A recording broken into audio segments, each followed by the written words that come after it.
Yeah, good evening, everyone. Within 2 minutes, we'll start.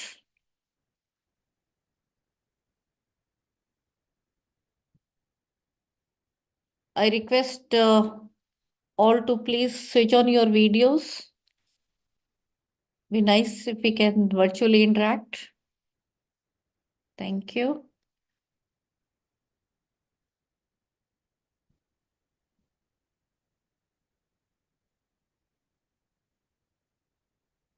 So, welcome everyone. I can see Dr. Vinita who will be helping us in the organizing team, Dr. Priyanka.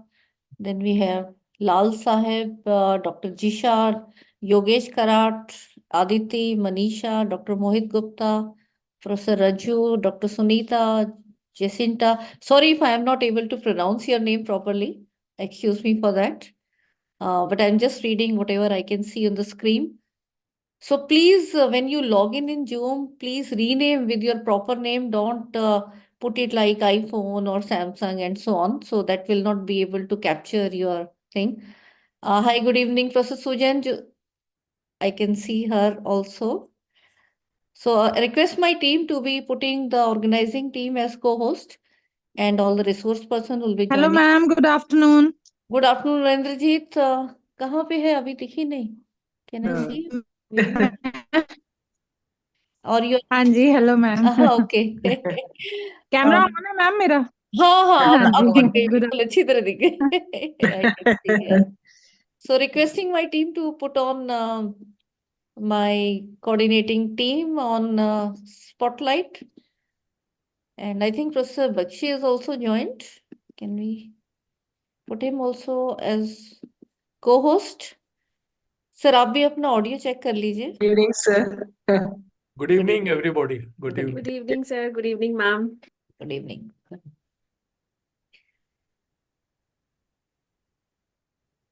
So it's time, sir, with your permission, may I start? Because that's how we have planned that rather than 5, we'll take some time because there are some important announcements for all. So you may start. Yes. Right, sir. Thank you. So let me just share my screen.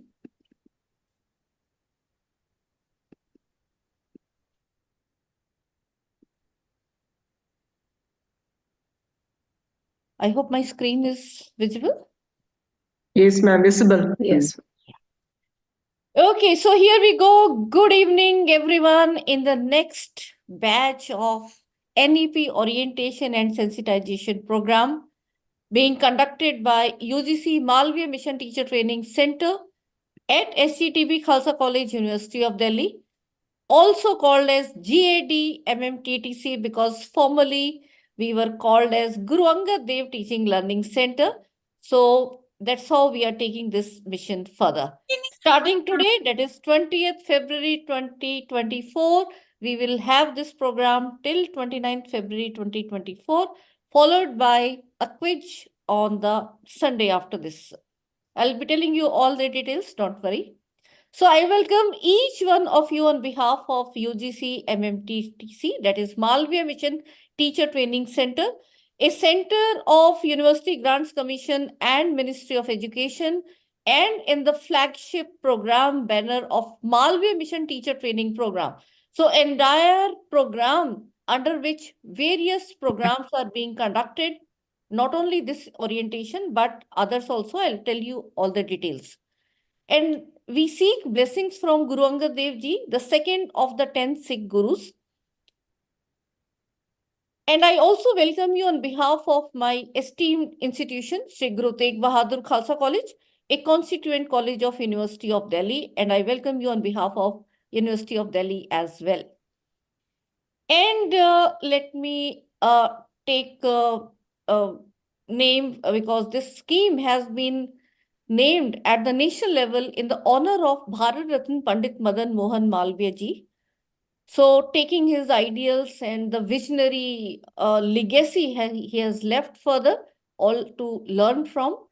And this program is being put up in the visionary leadership of our Prime Minister Modi ji. So, with these words, I welcome each one of you with a virtual bouquet of flower. All the administrator, teachers, research scholars, and all other participants who have joined from all over India in this national level program. And I will start by having gratitude to our core team who is constantly guiding and taking these initiatives further with us. We have Professor Ved Prakash sir, former chairman UGC, who will be having the second session today. We also have Professor A.K. Bakshi sir, with whom we have now almost more than a decade of mentoring with Professor Bakshi sir, and many projects we have done together. He will be taking the first session today. We also have Professor Jaswinder Singh, who is the formal principal SCTB Khalsa College as in the advisory committee. And we also have Professor Surinder Kaur, who is acting principal at SCTB Khalsa College, giving the support for all the functioning of the center. And for this very particular batch, I have organizing team whom I am very grateful, and I'll be looking forward for their help in day-to-day, all the sessions. There are so many back-end things. So Professor Sarita Pasi from Zakir Hussain Delhi College, who is actually now, I'll say, my almost, what words to use, similar in line, so that these NEP programs are being done without any problem. So myself and Professor Sarita, we are taking it as the joint coordinatorship. Then we also have many other distinguished academics who are helping us in so many programs. And for this very particular program, we have Dr. Narendrajit Kaur, Professor Sujan Varghese, Dr. Anuja Chauhan, Kavita Jacob, Hemanti Viswas, Dr. Vinita Kapoor, Dr. David Danish, and Dr. Mahima Habil Messi. So you can see they are from different institutions across the country, and it truly is a national level center meant for all the teachers and by the teachers. So that's how we take this further. I am your host, Professor Vimal Rar, and I'm a chemistry faculty. And I'm also happy to share that I'm also the expert committee of this Malviya Mission Teacher Training Program, which guidelines we have formulated for all the 111 centers. So with these words, let us take this NEP orientation and sensitization programs, and first of all, let us seek blessings of the God. I'll request all of you to join hands for this.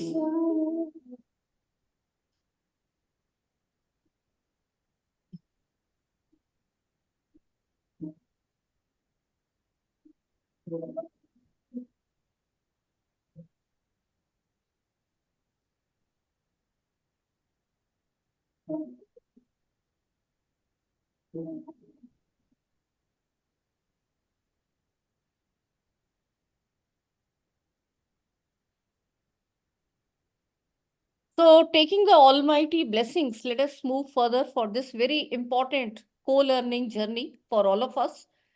And let me tell you that our center has a state-of-art facility in terms of preparing the teachers in the newer pedagogies and technical tools.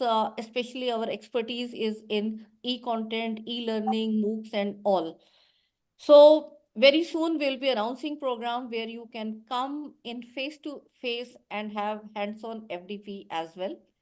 We also have Center for E-Learning at our college and our own studio, and for EPG Pathshala project, we had our technical team where we had prepared more than 89 courses which are available on inflibnet.ac.in in these 6 subjects.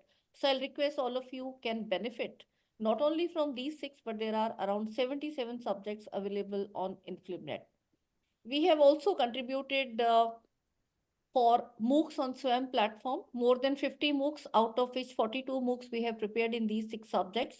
And the rest MOOCs we have developed it for only the technical part for universities like Jawaharlal Nehru University, Guru Nanak Dev University, Amritsar, Jammu University, both state as well as Central University, Mizoram University, Delhi Police Training School, and so on. So there have been various MOOCs, and especially here I will say there is a MOOC on cancer fundamentals by us in collaboration with Indian Cancer Society, and that is something which all of you can benefit. On 2nd March, we are also conducting one webinar. So I will send that information also where you all can benefit. We keep on conducting various events, not only this particular program. And as my own concept, we have conceptualized this e-content in 4-quadrant format, which is teachers e-kit.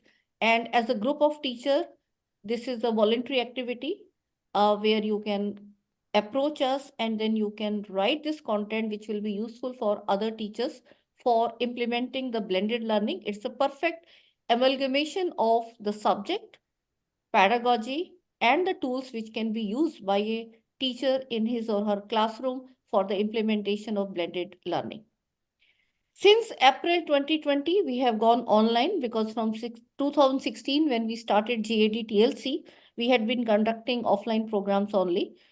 But then the number which we were targeting has gone exponentially up during the corona phase. And that is something I think we have witnessed. And even in when making the guidelines, it was decided that if we have to reach 15 lakh teachers in 3 years, then it has to be in online mode. So this very particular program and many others are in online. But in addition, there is also usefulness of the face-to-face interaction where you do networking, where you interact with the resource persons in a more casual way also. So both the face-to-face as well as online programs will now be taken up further in very massive way. And I'm happy to share that till now we have touched more than 86,000 teachers, and in this very particular batch also we have more than 250 participants. We also have prepared the ARPIT courses in chemistry for 2018, 19, and 20. And I'm happy to share that out of the 42 subjects, the quality of the content that we have prepared has been rated the best. And also in terms of the enrollments, we are number 1. And with that ground level work that we have done with teachers, we realized that they lack the digital skills, they lack the know-how of the various tools which can be used in the teaching, learning, assessment, and other processes, and what newer pedagogies can be integrated. And based on that, the GAD-TLC was given the first college which was given the scheme when the scheme was not even opened for state universities. And I'm happy to now see the journey back that thankful to Ministry of Education, they accepted the proposal from a college. And after looking at our performance, many other colleges were also given opportunity. And it is all because of the massive teamwork with our mentors and advisors and all the resource persons. I'm so thankful. And all my coordinating team from across the country and all the collaborating institutions, we have been conducting so many programs that we are going ahead. And with this level of work at the national level, out of around 99 to 100 Pandit Madan Mohan Malviya National Mission on Teachers and Teaching Centers, only 45 were selected and they were awarded as Malviya Mission Center. And that's where this is now taking further. And if you look at this new phase, that how this amalgamation happened, you should all be aware how the teachers training will now be put up in the same banner. The Ministry of Education, after this NEP, it sought integration of HRDCs and PMMT centers.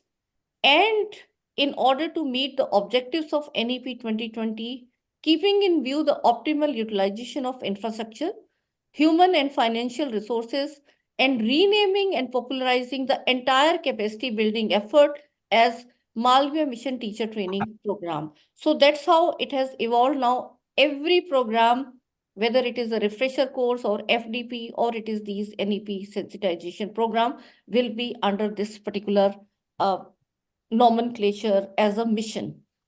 So around 67 UGC HRDCs, which were earlier called as academic staff colleges, they were renamed as HRDCs, that is Human Resource Development Center.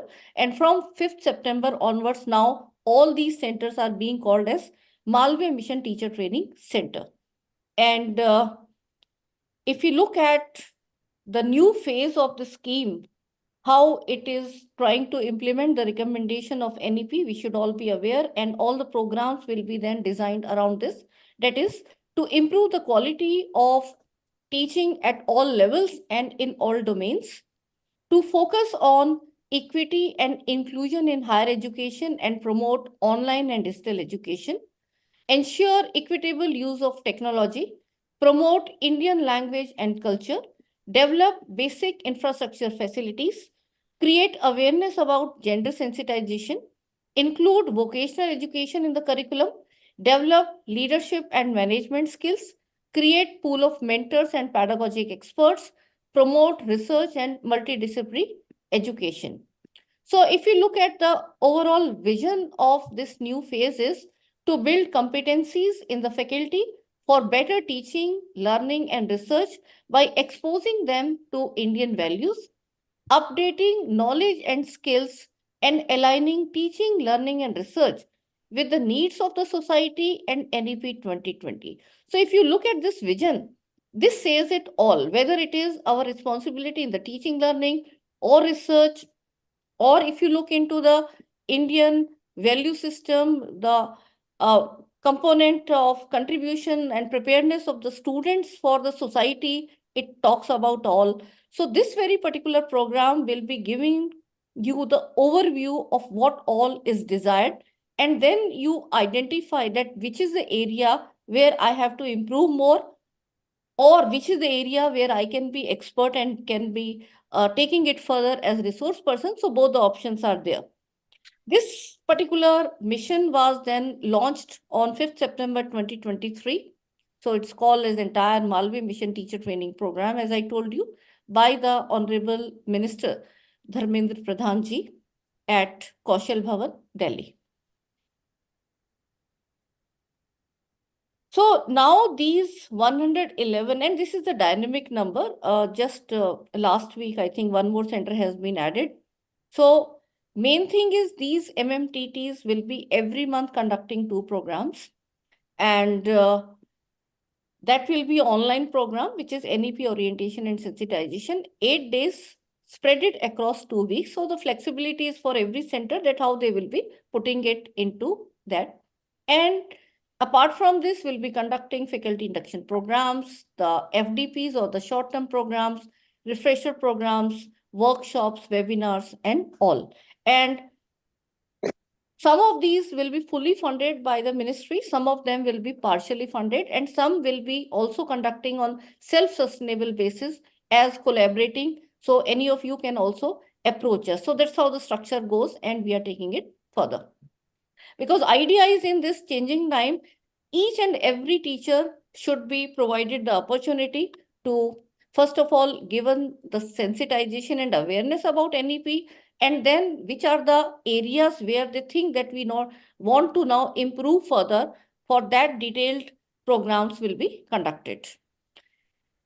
This slide is very important for all of you because we will be having 16 sessions, 2 sessions for each module. And for your quiz, there will be 2 quizzes. We will be having module 1 to 4 in first quiz and module 5 to 8 in second quiz. Although both the quizzes will take it after the completion of the entire program. But in order for if you want to take a break and then go for the second quiz, that option is there. And what are these modules? These are holistic and multidisciplinary education, Indian knowledge system and multilingualism, academic leadership, governance and management, higher education and society, research and development, skill development, student diversity and inclusive education, and Information and Communication Technology. Very important information I'm going to share for the completion of this program, that in this very particular program, as we have already shared in the WhatsApp also, and it was also written on the poster, that we will have session from 20 to 29th February, 8 days. And it will be from 5 to 8 p.m. And how does it go? Starting today, we will have session on 20, 21, 22, 23 February, which are Tuesday, Wednesday, Thursday, Friday. Saturday, Sunday will be off. So 24th, 25th, there will not be any live sessions. Then again, we'll have session from 26, 27, 28 and 29th February. And after that, 3rd March, we will be giving you the quiz, that is Sunday, and entire day you can attempt the 2 quizzes. So the requirement for getting the completion certificate is 3 important things. One is the attendance and participation. So there will be automatic attendance once you log in Zoom. Please use your valid ID. And if you are using phone, then please rename yourself with your registered name so that we have the automatic attendance which will be coming. Apart from that, we will be also giving you feedback for every session where you'll have to write the 3 takeaways based on what has been said. And your participation with video on as per the UGC instruction. Please put your videos on, and the interactions you will be doing, all that will be taken into consideration, and out of 20, the marks will be allocated. But first part is also very compulsory. If you are not attending, if you just give the quiz, we will not be taking it further. So all the 3 components are compulsory. It's not that you have attended and just attend one quiz and you think I'll be getting 50. No, you have to attend both the quizzes and you have to be attending all the sessions. And no grades will be mentioned on this program certificate. It will be only mentioned that yes, you have successfully completed or participated. And this completion will require 50 marks or above. Fine. So out of all these 3 total, you should be able to have 50 marks, which I'm very sure all of you will be able to have, because all our questions will be based only on what is being told by the respective speaker. So just be active, keep writing important notes. And writing notes is very important because we will not be giving any recorded session, please. Maybe the first day session today we'll be giving either the trimmed part or the entire part, because if some of you have not been able to get the Zoom link or so on, so that provision, so only for first day we will give, but not beyond that. So please be attentive, and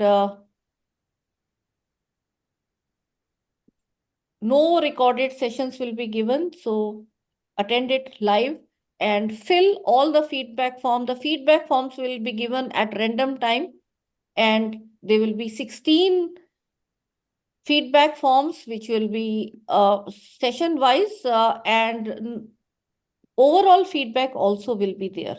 Fine. So that is very important. So that overall feedback also you have to be compulsory filling. And no certificate will be provided in this very particular program if all assessment parameters are not successfully completed. Our program is being conducted from 5 to 8 p.m. So we are not looking for any duty leave from any of you. So no duty leave required and no relieving will also be given. So that is definitely out of question. So we will not be giving any, because otherwise if you duty leave is there, then if you're not qualifying, then we could have given you that, yes, the attendance part we could have given. But in this program, that is not required. And this is the template of the certificate. This is as our committee decided, and all the centers will be giving you the same. But please do not attend many, because it's the same modules. Slight variation will be in terms of the quality of resource person. And here I can say our center has the best and the best of the resource persons of the national level. And that is something that I'm thankful to. And our programs, let me tell you, we are having house full In our next 2-3 programs, the waiting list is there. And now with all these important information, let me tell you about some more responsibility from my side. That is, the copyright of the session will be of respective speakers, not of the center, not of any team who is coordinating or otherwise. And from participants' point of view, and all others who are attending this session, please, without a prior written consent of the respective speaker, you should not use or upload or stream his or her content either as full video or a screenshot or publish in any other form. So this is something which is strictly prohibited. And with these words, there will be also a reverse disclaimer which applies to actually the resource persons. I will say, whatever correctness of information or if any sensitive information is there, the complete onus and the responsibility is on the speaker. UGC-MMTTC or GAD-MMTTC has nothing to do into that, and it will be direct dealing if there is any with the resource. So it is accountability on all the side that we have to follow in this digital world.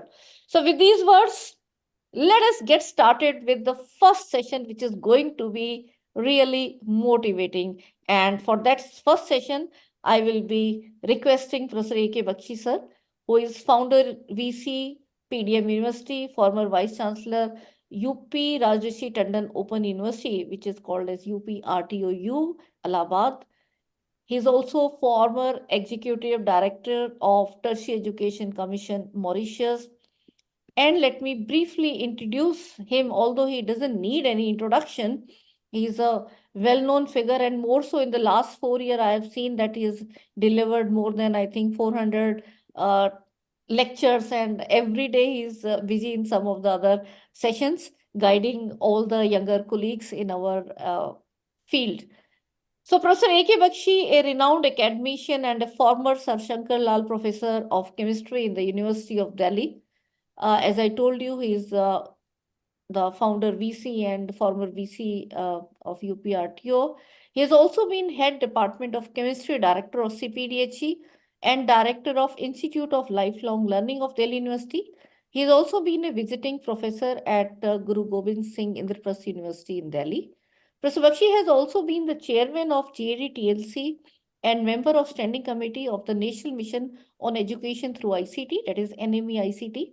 He was also the chairman of the Content Advisory Committee for Chemistry for Sakshat portal of the MHRD, which was the very first initiative in creating the e-content for the school as well as higher education level.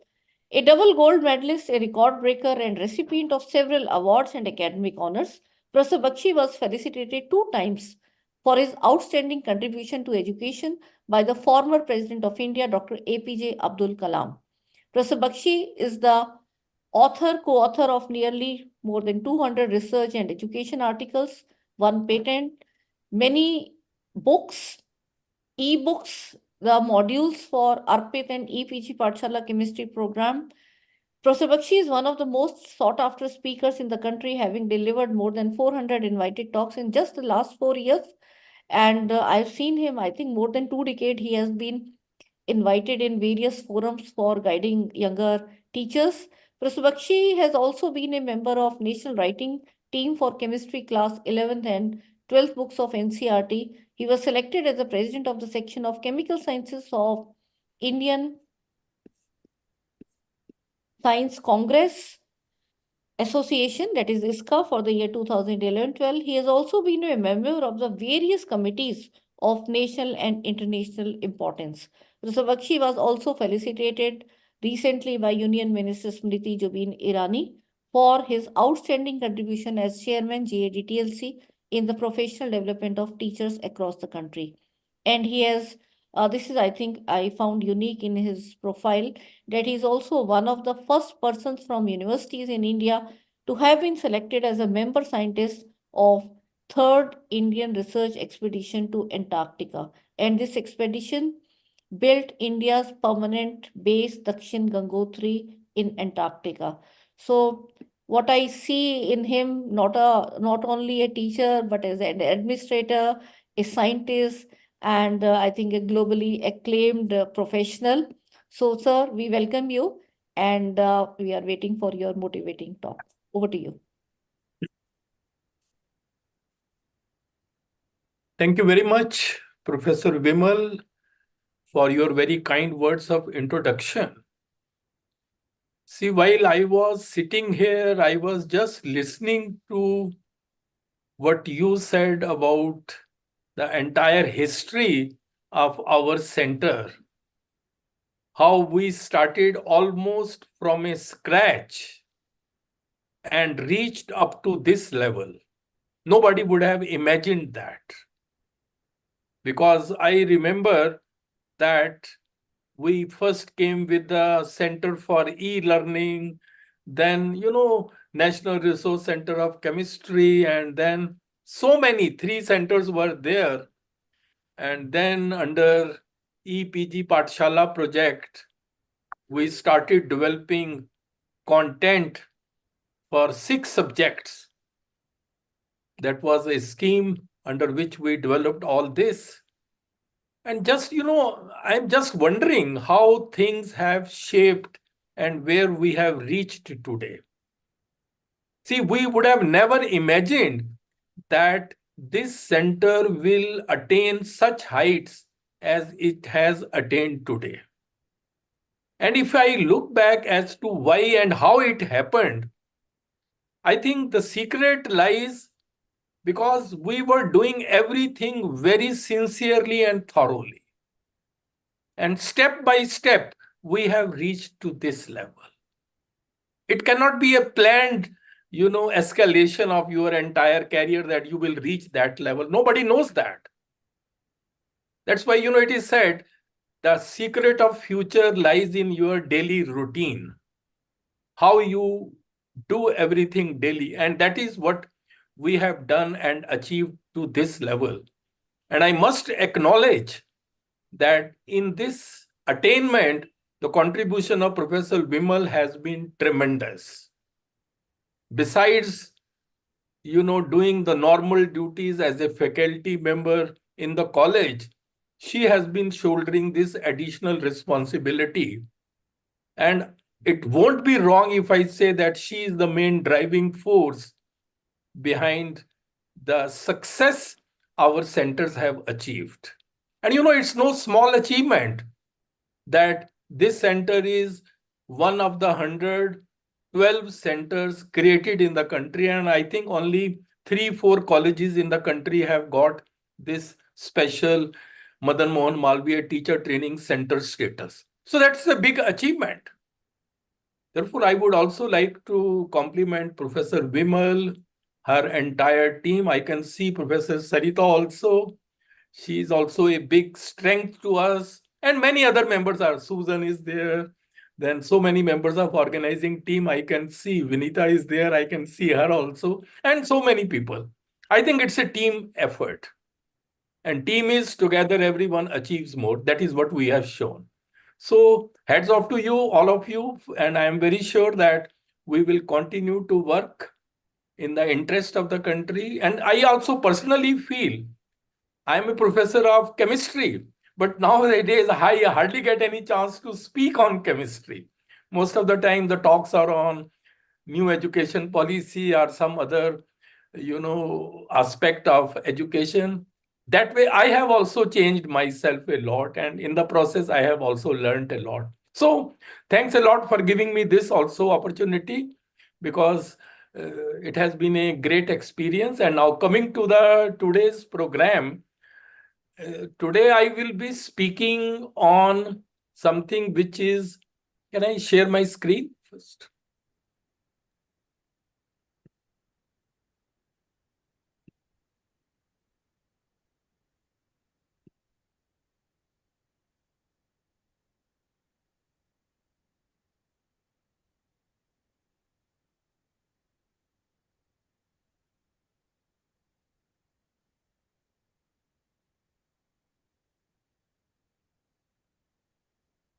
See, this is a talk which will be the trend setter for this program, because it will give you an overview of what you all as teachers need to do for quality higher education in India in the 21st century in the light of NEP 2020. So you can see the title of my talk, Empowering Teachers for Quality Higher Education in India in the 21st Century, Challenges and Opportunities. And challenges, as you all know, are basically nothing else but opportunities in disguise. So this is the title of the talk, and this is going to be a motivational talk based on NEP 2020, aiming at empowering higher education teachers so that they can succeed and thrive in the 21st century. So for each one of you, it can prove to be a game changer. Because we are sharing our life's experience with you as to what all you need to do. And honestly, when we were young teachers, nobody told us these things. Therefore, I think it's also a good opportunity for you to learn from this and many other talks which will be in this program. And this entire talk is based on my conceptualization and experience. And it will prepare you for success in your profession and also in life. Because you have to live also. It's not that you have to do only job. And the thinking behind the program or this talk is, give a man a fish and you feed him for a day. Teach a man how to fish and you feed him for a lifetime. So that's basically what this talk will focus at. This will be in various parts. So in part A, I will just give you a very brief introduction. And this introduction is about the national education policy, as to what is the spirit behind the national education policy. There will be many speakers who will speak on that, but I will just touch about the salient points of this. See, when we talk about education policy or education, one thing you have to keep it in mind, that education is relevant and of quality only when it is able to serve the needs of the changing society. Otherwise, education has no meaning. And 21st century world, our society is changing very, very fast. Therefore, education has to change accordingly. Otherwise, it will lose its relevance. And the changes which are occurring in the society are mainly because of technological advancements. So this is something you have to keep it in mind. And this NEP 2020 actually proposes so many reforms in school education, in higher education, in technical education, which are suited to 21st century needs. The reforms are linked to the needs of the 21st century. That is why those reforms have been proposed. And NEP 2020, as you all know, is a visionary document which expresses the aspirations of the nation. It aims at making India a global knowledge superpower. Global knowledge superpower. When we say knowledge superpower, it's not only in terms of dissemination of knowledge, it's also in terms of creation of knowledge, research. Because research is the foundation of knowledge. So that is one objective. And the second objective is global study destination. Our institutions become so good so that people from all over the world flock to this university or this country for studies. That is the global study destination. And as you know, This policy came in 2020, and before that, we had policies in 68 and 1986. You may be wondering why so much time it is taking. Because from 86 to this, it's almost 34 years. Because, any education policy starts from school and goes up to the highest level. So in order to see the impact of the entire policy, it takes time. You need at least 25, 30 years. Only then you come to know what have been the shortcomings, what are the advantages, what are its strengths, so that you can prepare the next policy. So that way it's not surprising. And this NEP 2020 makes education more holistic, flexible, and multidisciplinary. These are the three important points. Holistic. Holistic means focuses on the overall development of an individual, whether it is the physical, emotional, mental, and social. And then flexible. So much flexibility it offers. You can do certificate course, you can do diploma, advanced diploma, degree, you can leave at any time. There is academic bank of credit, so many changes. And then multidisciplinary is the new feature which has been added. And then, there are 5 goals of NEP 2020. Access, quality, equity, affordability, and accountability. And at the top is access. That means education, especially higher education, should be available to the masses. At present, gross enrollment ratio is about 28%. That means out of all young people in the age group of 18 to 23, only 28% are pursuing higher education, which is very less. Almost 3/4 are deprived of higher education. So the target of new education policy is 50% gross enrollment ratio by 2035. That is one of the very laudable, aims of this new education policy. And education should also be, available with equity. And you can see this is the meaning of the equity, not equality, but equity. We have to be fair. So this was just a spirit behind NEP 2020. Now the question is, you may ask that why I am focusing on empowering teachers. See, I am focusing on empowering teachers because the quality of an education system can never exceed the quality of its teachers. So if you want to raise the quality of an education system, you must raise the competence level or quality of its teachers. And that can come only through empowerment. And once the teachers are empowered, they in turn will empower the students. So let's empower teachers to support student learning, you may say so. And please remember, our greatest natural resource is the minds of our children. Ours is one of the youngest nations of the world.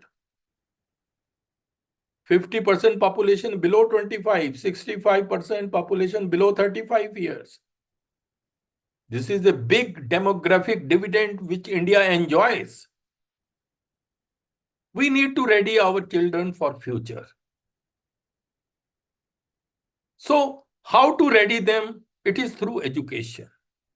And to a great extent, therefore, responsibility rests with you. Students may be just 25% of our population, but then they are 100% of our future. This is something you have to keep it in mind.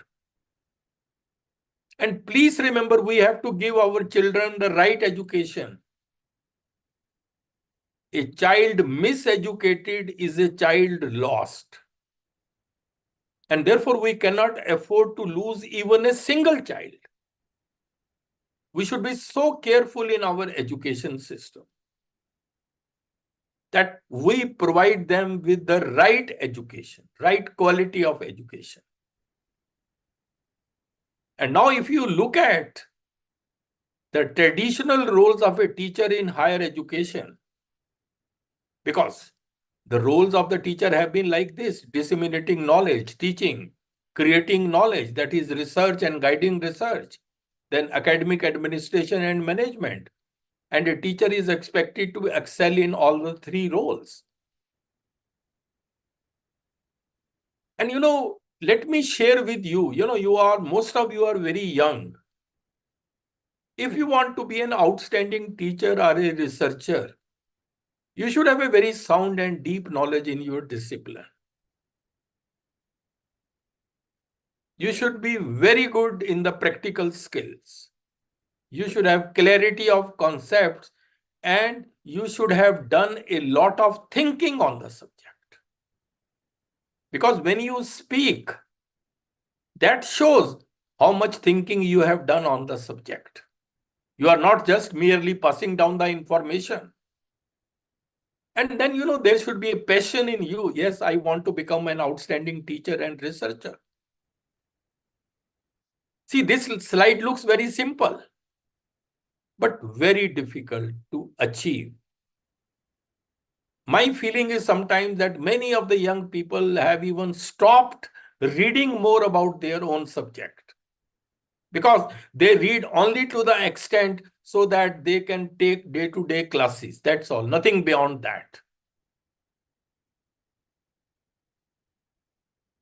Thinking part is missing sometimes. And then if you want to be an outstanding researcher, all of you will have to be, you need to be an out-of-box thinker. You need to have an analytical mind. You should be innovative and creative. And then 4 C's. 4 C's is curiosity, creativity, courage, and commitment. All 4 are required for research. And this out-of-box thinking is missing. Analytical mind is also sometimes missing. That means you divide the problem into its various parts, then try to link them and build it up slowly. And another quality for a teacher and researcher, which I think is important, is your communication and presentation skills. They are very important, because no one will take the pains to listen to your ideas if your communication is not effective and impressive. And we should all make efforts, because there is no formal training which was given to us. We learned from ourselves and slowly from the comments, from the people, and then we improved and reached this level. Why not you? And please remember, all the great speakers were bad speakers at first, but then they worked hard and reached to the top. So this is a very quick and brief introduction which I have given you. The traditional roles of a teacher and the spirit behind national education policy. Now, in the light of all this, we will take up in part B as to what are going to be the challenges in the 21st century. So let's try to take that. See, we are living in an information age where we can get any information just by the click of a mouse. But this information age poses many challenges for future. One challenge is that this is an age of uncertainty with respect to jobs. There is a Future of Jobs report published by the World Economic Forum, which says that we do not know in which jobs our students will be working in future. Maybe those jobs are not even existing at present. So that way, it is an age of uncertainty. Then this is an age of mass education, which leads to tough competition, because all universities and colleges are trying to increase the gross enrollment ratio. So more and more students over the next 30 years will graduate than since the beginning of the recorded history. But traditional jobs are going to be less and less.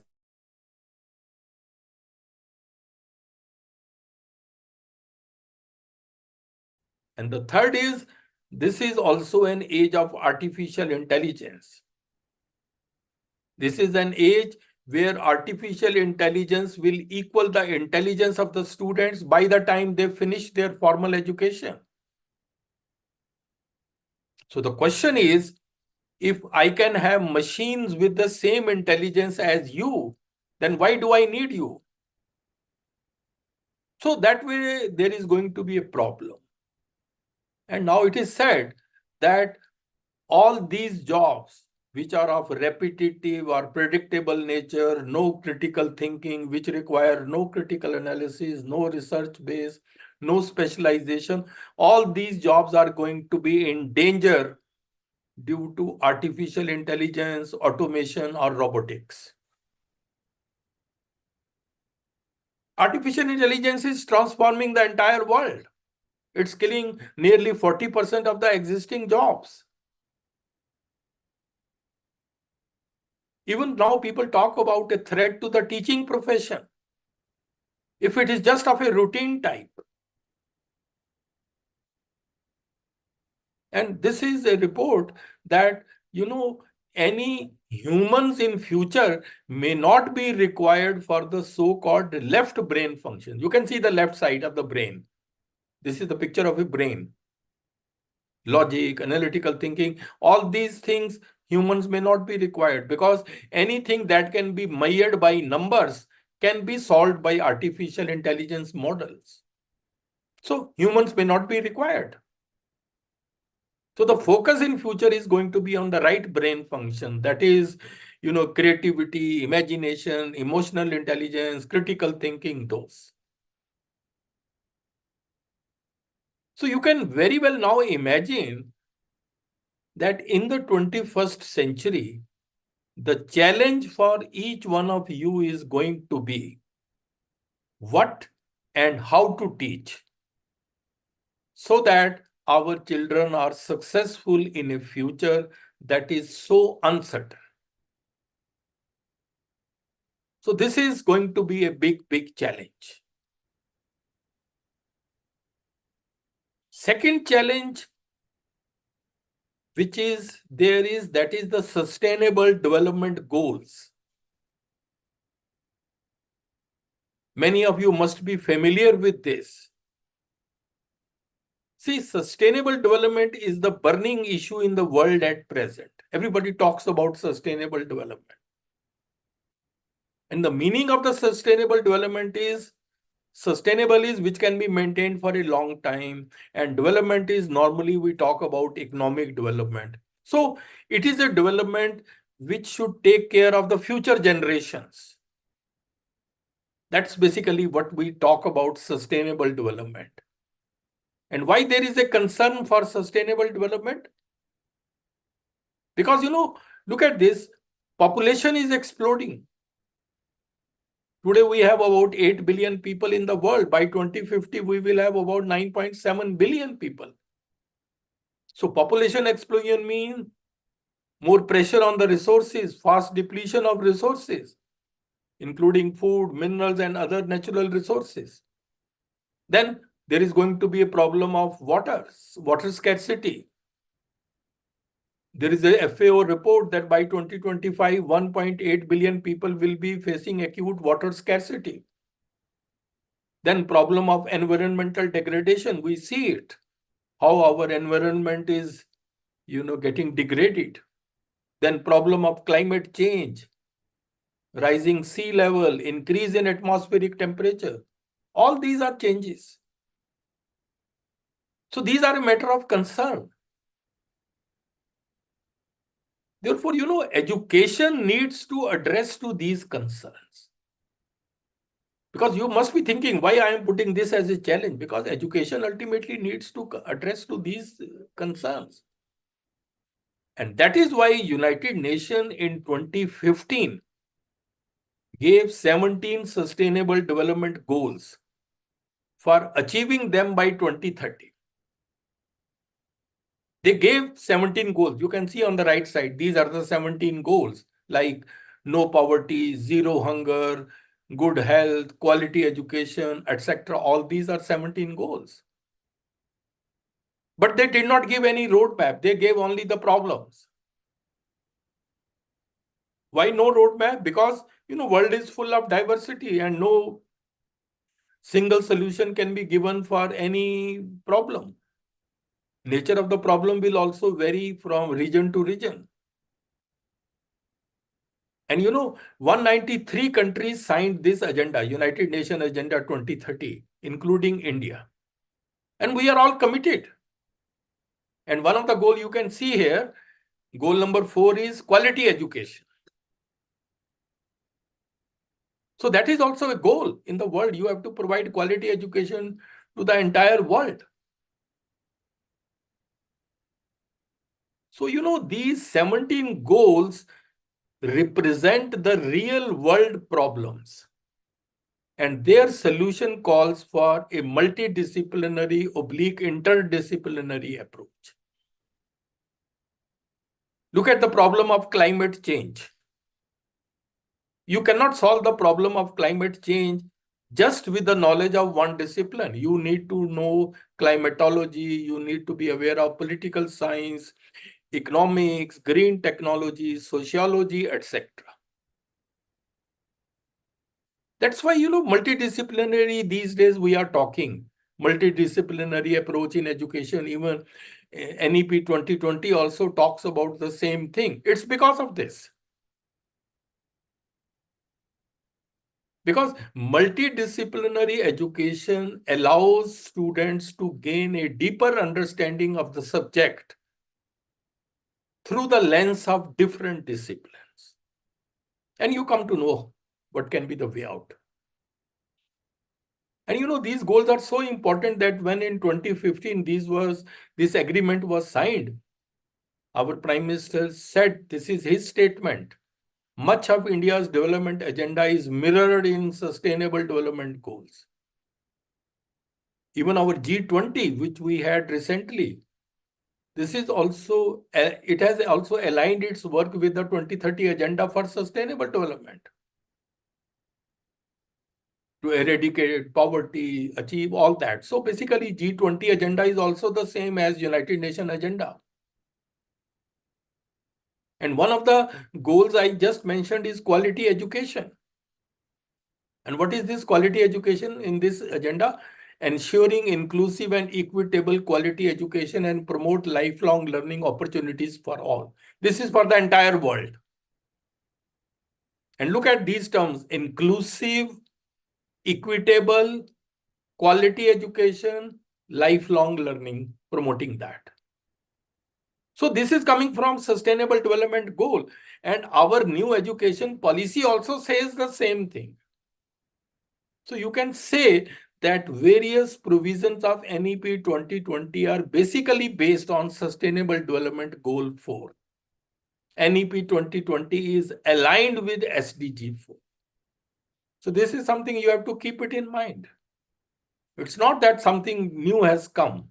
It's the same thing which is continuing. So this was the second challenge. First was, I mentioned, the challenges of the information age. Second is sustainable development goals. Third is, what are the learning needs of the 21st century? That's the third challenge. See, it is being felt now that in the 21st century, if you want to excel, you need two things at least. One is the rigorous academic content, very good in the subject. Very good. No substitute for that. And then 21st century skills. So these skills and knowledge is a must for everybody if we want to succeed and thrive in the 21st century. Now the question is, what are 21st century skills? 21st century skills are a set of abilities which we all must have if we want to succeed in the present era. They come under three categories. You can see learning skills, that is critical thinking, creativity, collaboration, and communication, 4 C's. Then literacy skills, information literacy, media literacy, technology literacy. Then life skills, flexibility, leadership, initiative, productivity, and social skills.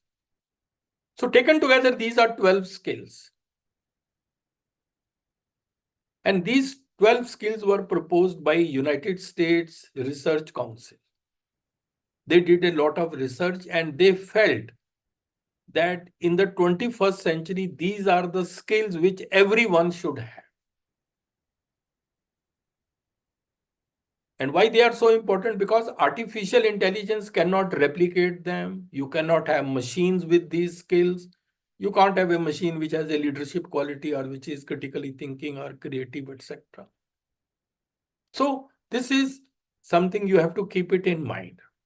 And therefore, now you can say quality education in the 21st century is this. You should focus on knowledge, disciplinary, interdisciplinary, and practical knowledge. You may be in any discipline. These are the things you need. Then 21st century skills, which I just mentioned, plus domain-specific skills.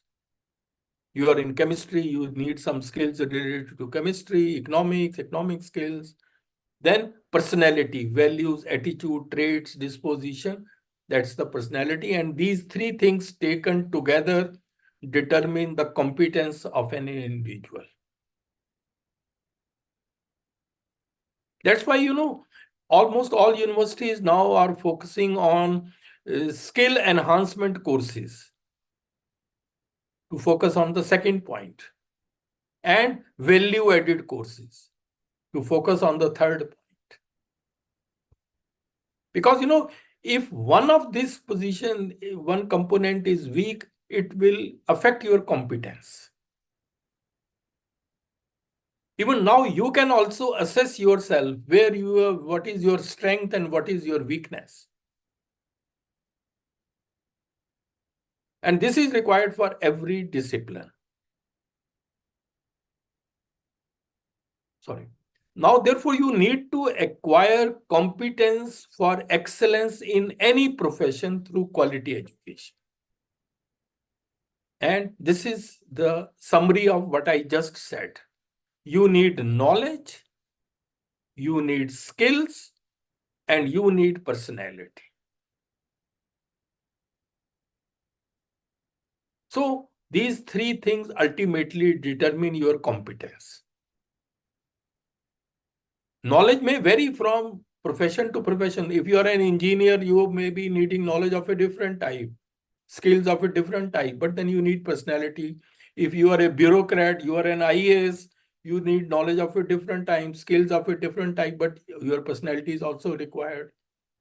And these days we talk about outcome-based education, OBE. What are the outcome-based education? What is the outcome? Because through education, you can learn only these three things: knowledge, skills, and personality.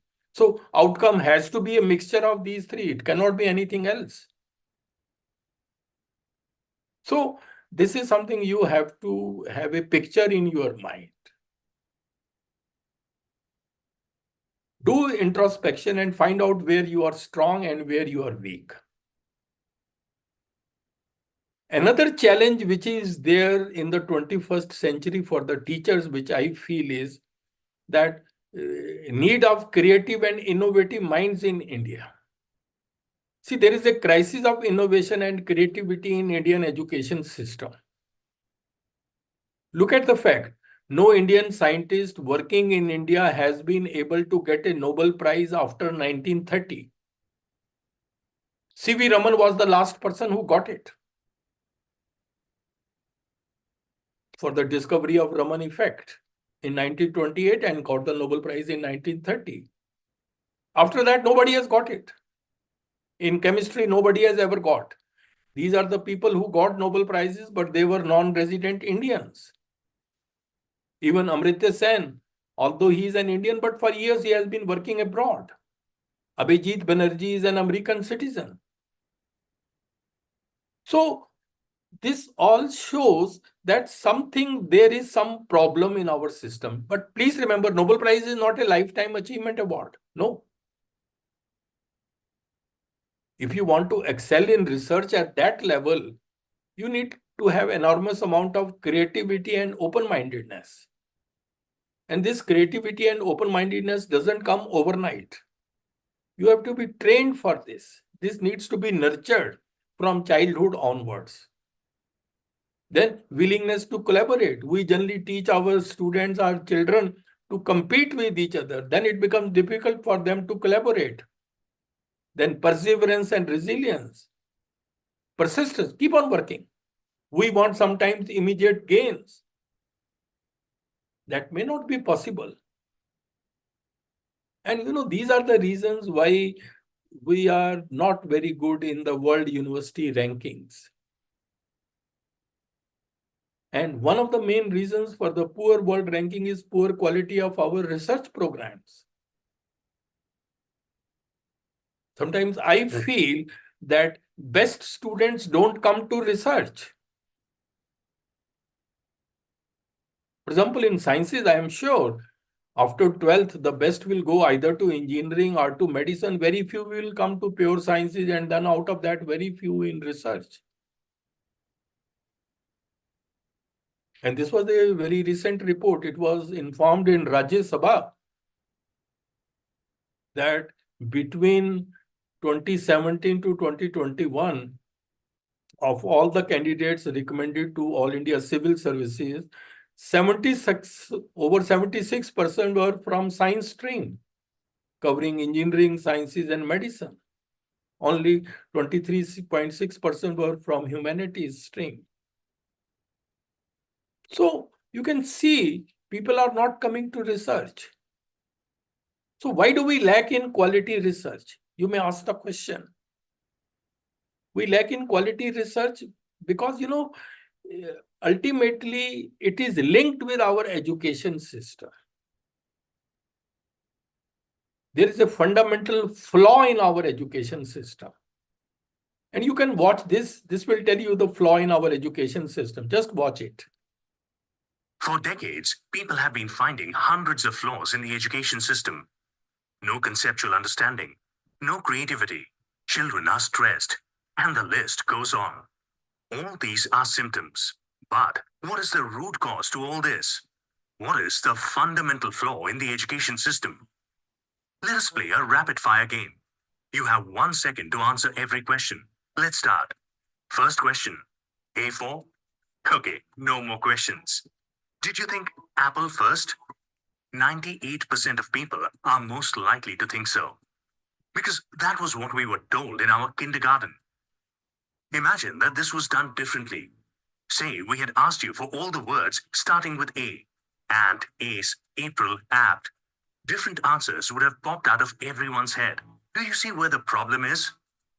Before children start going to school, every child is unique. Every child thinks different. But the education system makes every child think the same. This is the fundamental flaw in the education system. Why did this start? During the Industrial Revolution in the 18th century, the education system was designed to make children ready to work in factories. The factories did not require people to think, but to only work like robots. So, the education system stripped children of their freedom to think and destroyed their true potential. The same education system continues even today.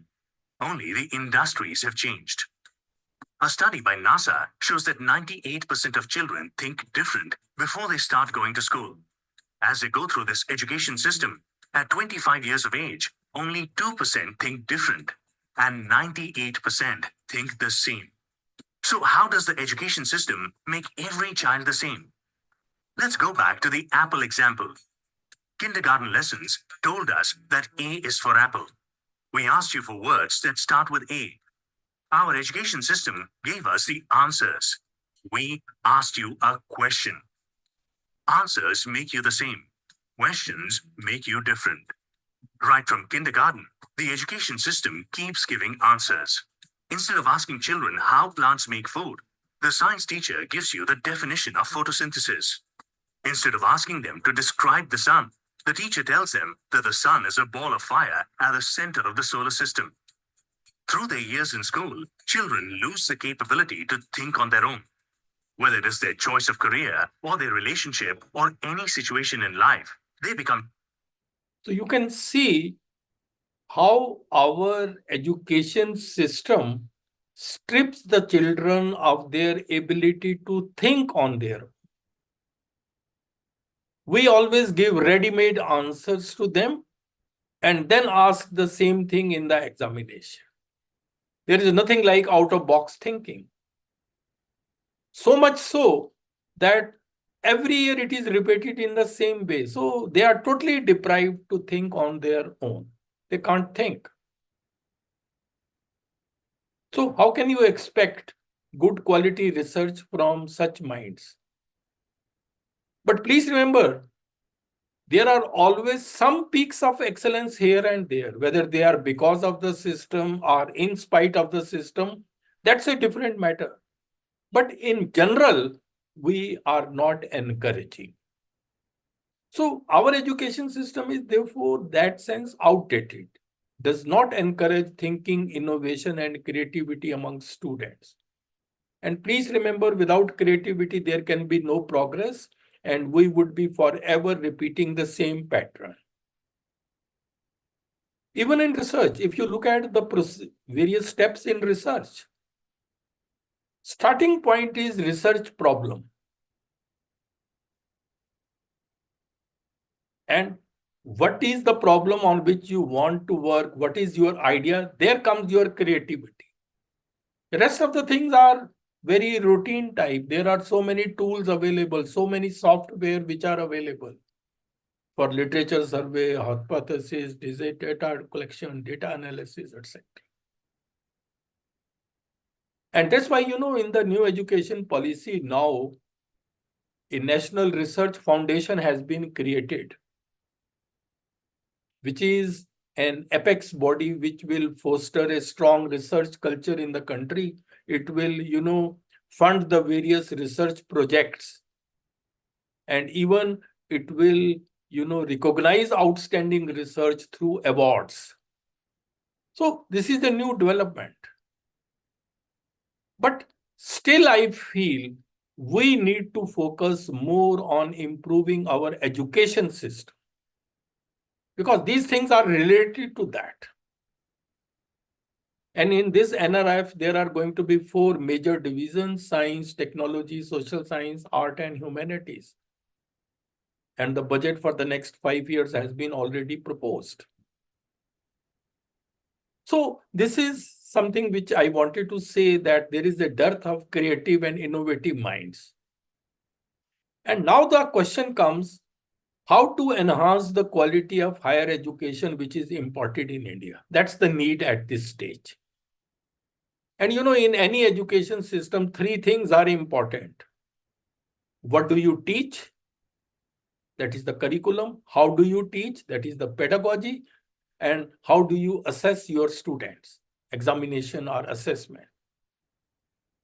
And in all of them, let me tell you that our system is quite outdated.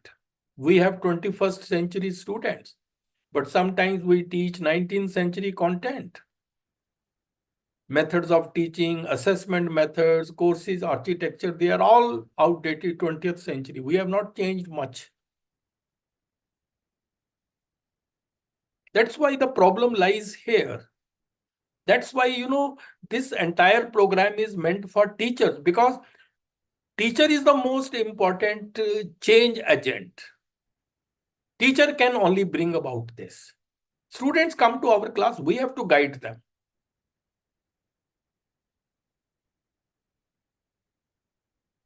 Now look at curriculum. Curriculum is, what do we teach? It's a total learning experience in any program. But you all know that the knowledge in all disciplines is growing very, very fast. So fast that the doubling time of the growth of knowledge has shrunk considerably. There was a time when human knowledge was doubling in 150 years. Now it is doubling in almost 73 days. So you can very well imagine how soon our knowledge is getting outdated. In any discipline, what we know is a drop, and what we do not know is an ocean. And curriculum becomes outdated as soon as it is created. That's a challenge. That had never happened earlier in the history. That's why, it is becoming very difficult to do state-of-the-art research. That's why also new education policy focuses on modernizing the syllabi, but keeping it light so that students have more time for thinking. Because, outdated syllabi will increase the gap between what is learned and what should be learned. And this affects the quality of research. If today we are not able to become leaders in any field, one of the reasons is this outdated syllabi. Because you have not learned where the world is. You are still in 19th century or 20th century, and you are living in 21st century. This is Professor C.N. Rao, the Bharat Ratna scientist, who said 90% of the universities in India have outdated curriculum. We need to have skill-based and industry-led curriculum. And then teachers also need to be equipped accordingly.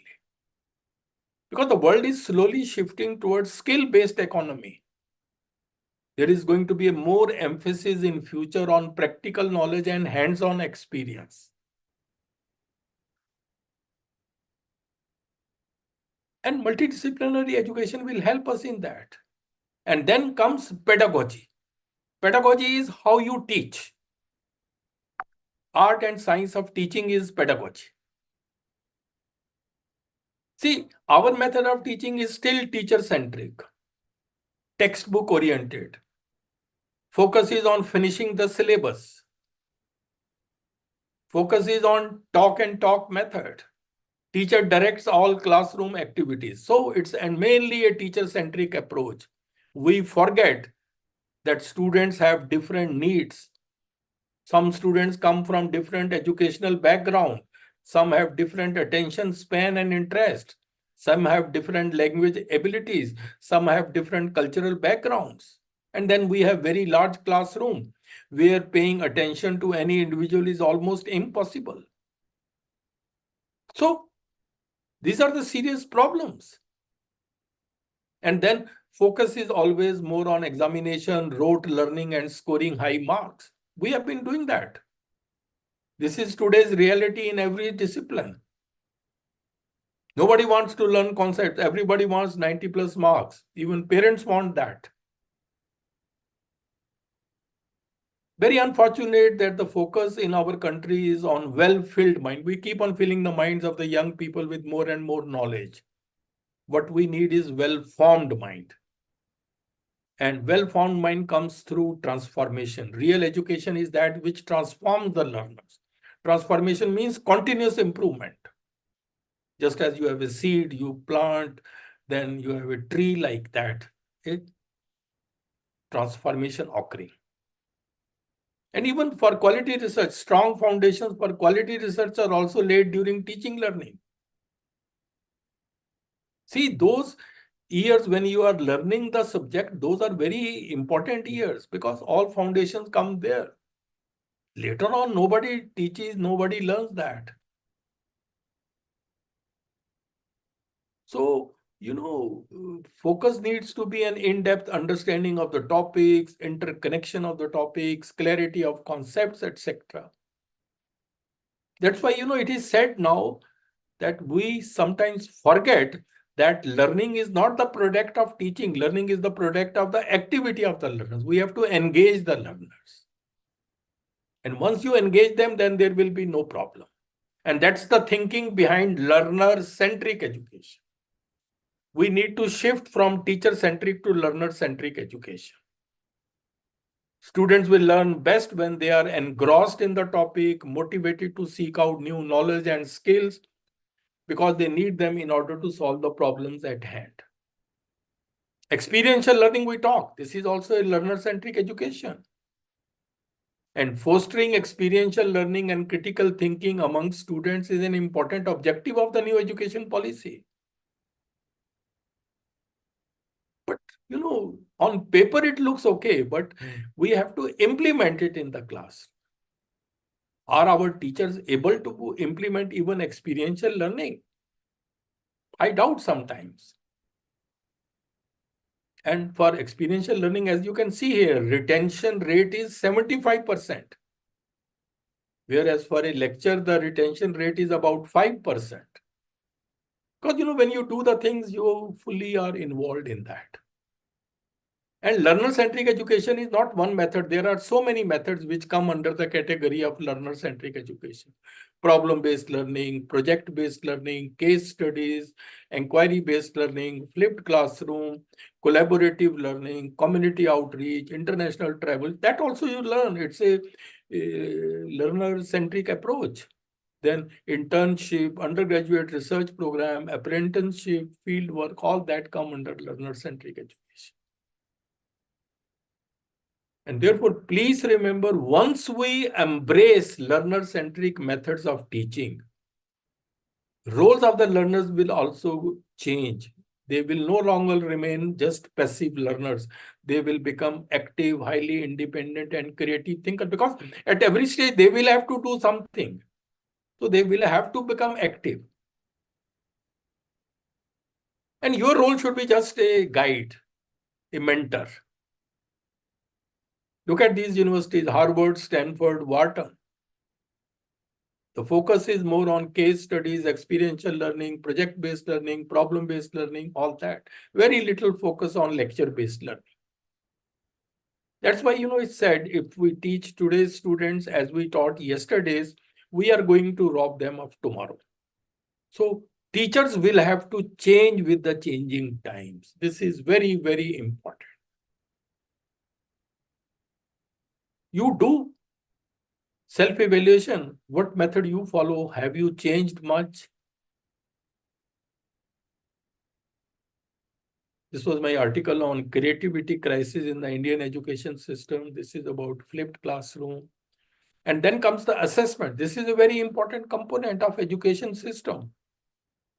And new education policy says we need to transform the culture of assessment, because assessment drives learning.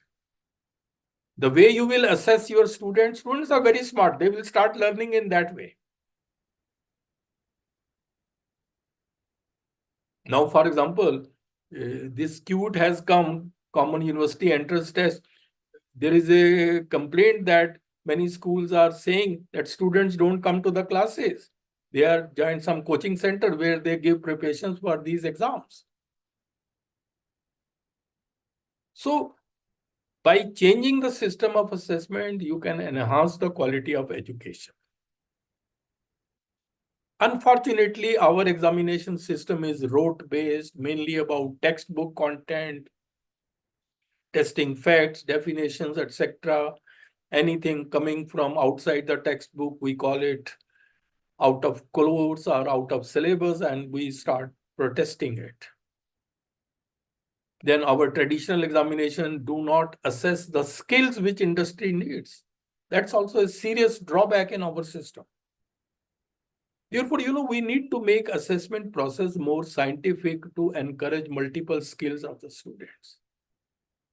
Analytical skills, critical thinking, conceptual clarity, etc. And again, it is the teachers who have to do all this. So that's, if you recall my earlier statement, the quality of an education system cannot exceed the quality of its teachers. So teachers have to be proactive. They have to play a very important role. There are about more than 4 crore students enrolled in higher education. They have to be assessed at various levels. So in all that, competence, creativity, and the skills of the teachers plays a very important role. For example, we are following these days multiple choice questions because they are so convenient. In online examination, they are very clearly, very easily, you can evaluate the answer sheets. But there are so serious limitations of this method because it's not possible to measure the ability to apply knowledge to complex problems or solve problems. There is no opportunity for the students to demonstrate the depth of their knowledge. No opportunities to showcase their creative, logical, and analytical skills. And no test of effective writing or oral skills. These are serious limitations of our multiple choice based questions.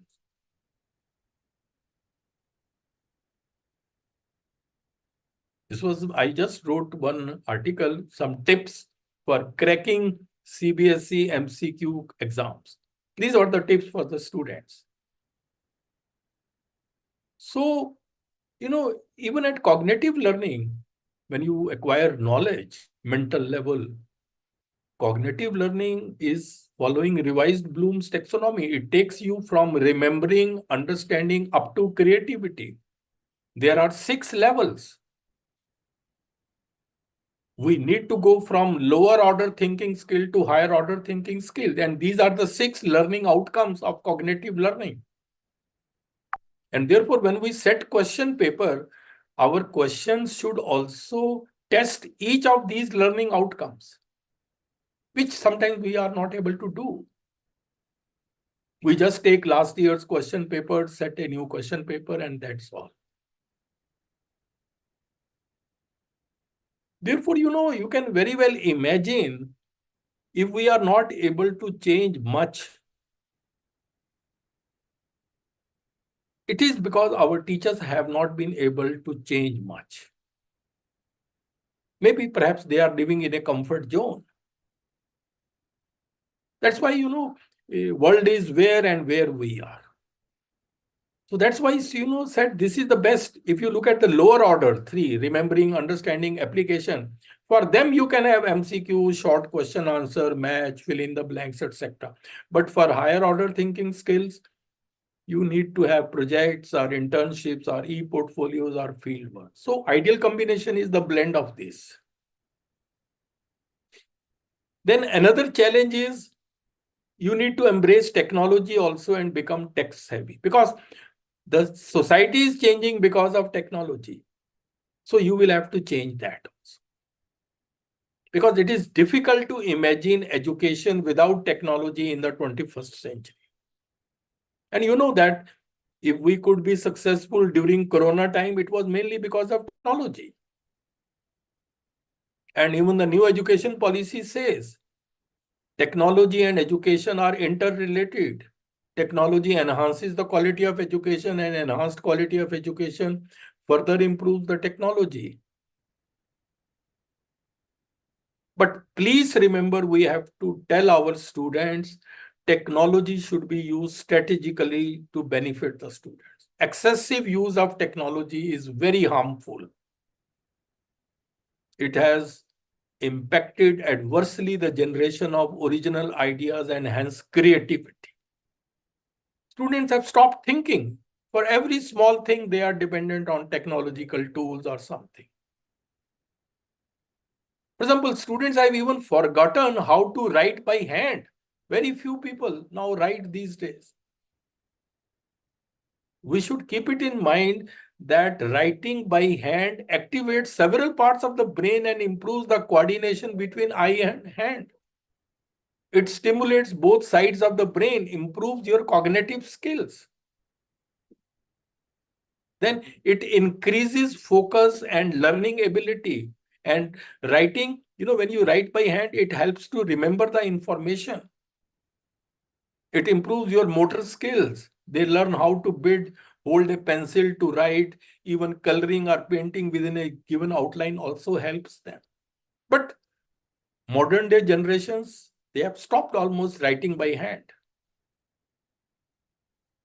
And then technology has changed the entire education. You can see in Corona what happened. Teaching learning has changed. E-learning and MOOCs have come. Experimental work is done through virtual labs. Revision of syllabi you can do through video conferencing and emails. In research, ICT tools have come. In assessment, online examination is becoming popular. Professional development is now online. ICT empowered pedagogies have come. So you can see how technologies, and in all of them, teachers are involved. So you will have to become tech savvy, and expertise you should have in all these. And these are going to be the technologies of the future. We will talk about this in our another talk, but this is the future of technology. But please remember, technology will never replace great teachers, but technology in the hands of great teachers can be highly transformational. So be a great teacher and then become tech savvy. That combination can do wonders. This was my report in Times of India. Technology won't replace teachers. So in the light of what I have said, the roles of the teachers are now going to change. This is another thing you have to keep it in mind. Because, we started from very basic, if you remember, what were the traditional roles I told you? Teaching, research, all that. But now the roles are going to change significantly. You will have to become tech savvy in ICT skills. Students may be enrolled in e-learning and MOOCs. If they have some queries, you will have to answer. You must learn how to manage virtual classroom and discussion forum, to need to engage learners through learner-centric pedagogies. Teachers will become now coaches or mentors rather than knowledge providers. There was a time when teacher was the only source of knowledge, but not now. You will have to become proficient in the development of e-content and MOOCs. Now we have so many MOOCs. Who has developed them? It is the teachers. So you should be a great teacher. You should have a full command over the subject, and then you should have excellent writing skills that can help you in developing MOOCs. So these are some of the new roles. So mindset you have to change. Don't think what I know is enough. I must learn more. Look at this quote: birds born in a cage think flying is an illness. Change your mindset. Therefore, the key to meeting challenges of higher education in future lies in the regular empowerment of the teacher. That's from where I started. Why empower teachers? So professional development is a journey and not a destination. Learn and practice, and not only just listen to the lecture. That is just meaningless if you're not able to change yourself accordingly. That will be just then theoretical. And I always say, teaching is such a noble profession that the best mind should come to this profession. See your responsibility. Teacher education also we need to have. Teachers should be told how to teach. Profession should be made attractive, good promotional avenues. There should be awards, fellowships for excellence in teaching. Most of the awards are for excellence in research, but we should have teaching awards. Focus should be on conceptual clarity, skills, practical training, and regular professional development. So this is what all we need. And now I come to the last part, and that is about the personality development tips for enhancing competence. Then we will stop. This is the part C. I showed you this slide. We have talked about knowledge. We have talked about skills. Now we will focus on personality. Because if personality is weak, howsoever knowledgeable or skilled you may be, everything goes to waste. So all the three you need in order to enhance your competence. See, knowledge and skills are something like in an iceberg above the sea level. They are visible to everybody. But personality is hidden. Your attitude, your traits, your thinking style, all that is hidden. Only when you deal with a person, only then you come to know. They are otherwise unknown to the people. So this is what we call as an iceberg phenomena for competencies. And personality, I mean a set of traits and behaviors that characterize an individual. Personality doesn't mean only your looks. And this can change because this is the report, 87% of all people fail, not because of capability, but because of personality. And the worst part is they do not know that their personality is coming in the way of their job performance. Even in your colleges, universities, there is so much workplace politics. There also the personality of individual comes. All people are competent, but the clashes occur because of personalities, because of thinking, because of their attitude, their values. And therefore, it is said that your personality can transform your future. And therefore, now I am sharing with you some personality development tips in the form of life lessons to enhance your competence. There could be many, and there are many, but some quick recap I can give you, because please remember, life can only be understood backwards, but then it has to be lived forwards. That's the problem with us. And you all should learn the art of living. You are living in this world. You are not existing in this world. It's very unfortunate that living has become almost rare. Most of the people are just dragging, okay, exist kar rahe hain. But please remember, you only live once. But if you do it right, I think one is more than enough. This is a very beautiful slide. A grandmother telling the granddaughter, it's only a short trip, enjoy it. You know, life looks like an eternity, but actually it's only just a short trip. You don't know when the trip will be over.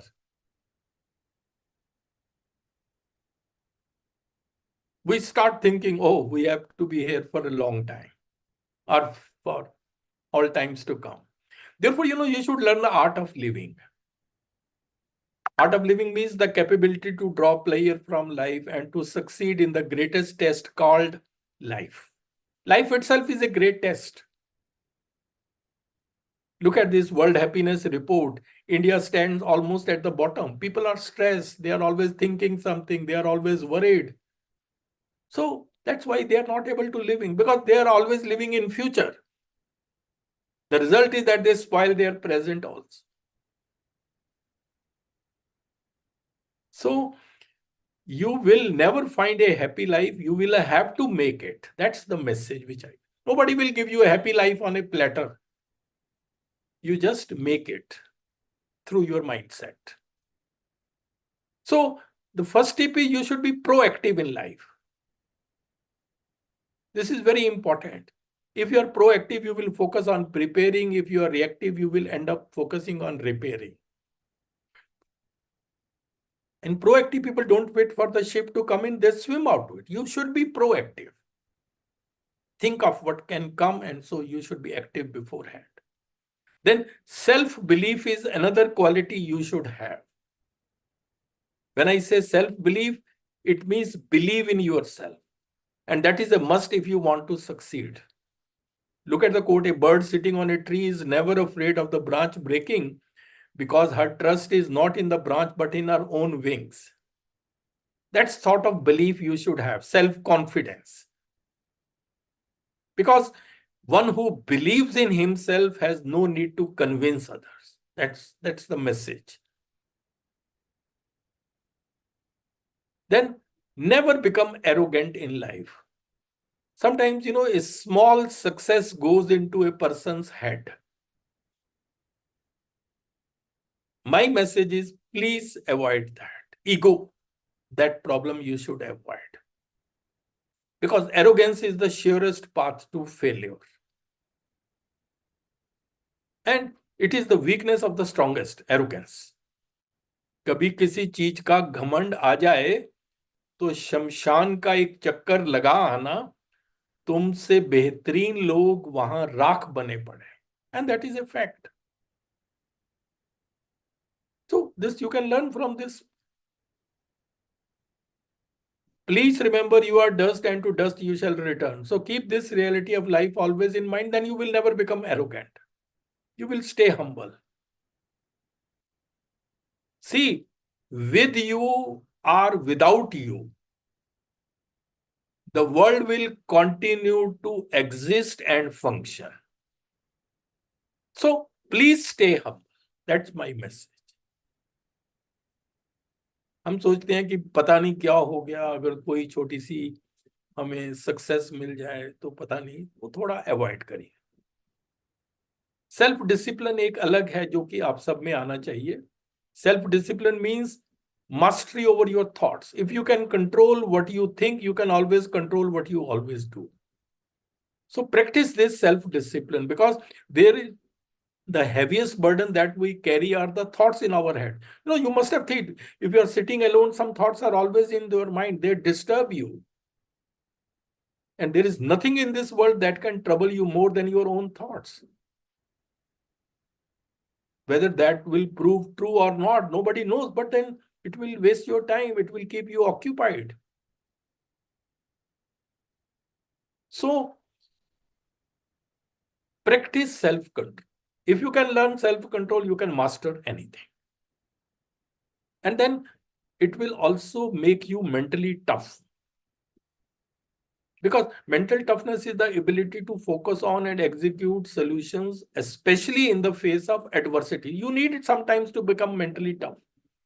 So self-discipline will also help you in becoming mentally tough. And then always strive for excellence. In any line you may be, become a teacher, oh, outstanding, researcher, outstanding, bureaucrat, top class. Choose a line and reach to the top. A penguin can never become a giraffe, so try to be the best penguin you can be. Then be positive and honest. Have a positive mindset. Don't tell to the world, nobody bothers about you. Just keep it to you. Yes, you should be answerable to your conscience. Yes, you have a positive mindset. You are thinking high and always positive thinking you have. Look at this 11 marks out of 10. So positive thinkers will have a solution for every problem. Negative thinkers will have a problem for every solution. So be positive. And then work hard sensibly. I know many of you are very young, must be very hardworking, must be very ambitious, but they do not know how and where to work. Therefore, choose your direction very carefully. Direction is more important than speed. And be very sincere and honest. Of course, you are free to choose any direction, but then you are not free from the consequences of your choice. And please remember, life is a process. No one rises suddenly in the world, not even the sun. Be persistent, never give up, choose the right direction after careful thinking. Also decide what to do and also decide what not to do. What not to do should also be an important component of your strategy. No, I will not waste my time on these things. That's all clear. Nothing wrong in that. And then many of us are not able to make a mark because they live in a comfort zone. Please remember, life begins at the end of your comfort zone. And only after you have stepped out of your comfort zone that you begin to change, grow, and transform. Then fear of failure is also a big deterrent for many of us. Oh, I may not fail. People क्या कहेंगे, लोग क्या कहेंगे? ये भी एक बहुत बड़ा प्रॉब्लम है. याद रखिए, जब तक तुम डरते रहोगे, तुम्हारी जिंदगी के फैसले कोई और लेता रहेगा. लगेगा जैसे जिंदगी आपकी नहीं, उसकी है. Failures can be the pillars of success depending on how you take them. Take them as a stepping stone.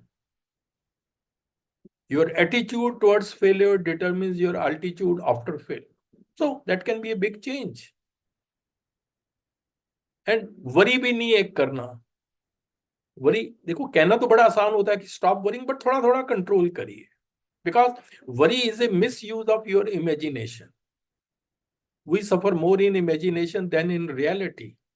Try to take a realistic view and just don't worry too much. The best thing is, look at this. One day you will look back and realize that you worry too much about things that don't really matter. और जब तक ये realise करेंगे, तब तक time तो इतना निकल चुका होगा ना, फिर क्या कर फायदा होगा. So just control your worry.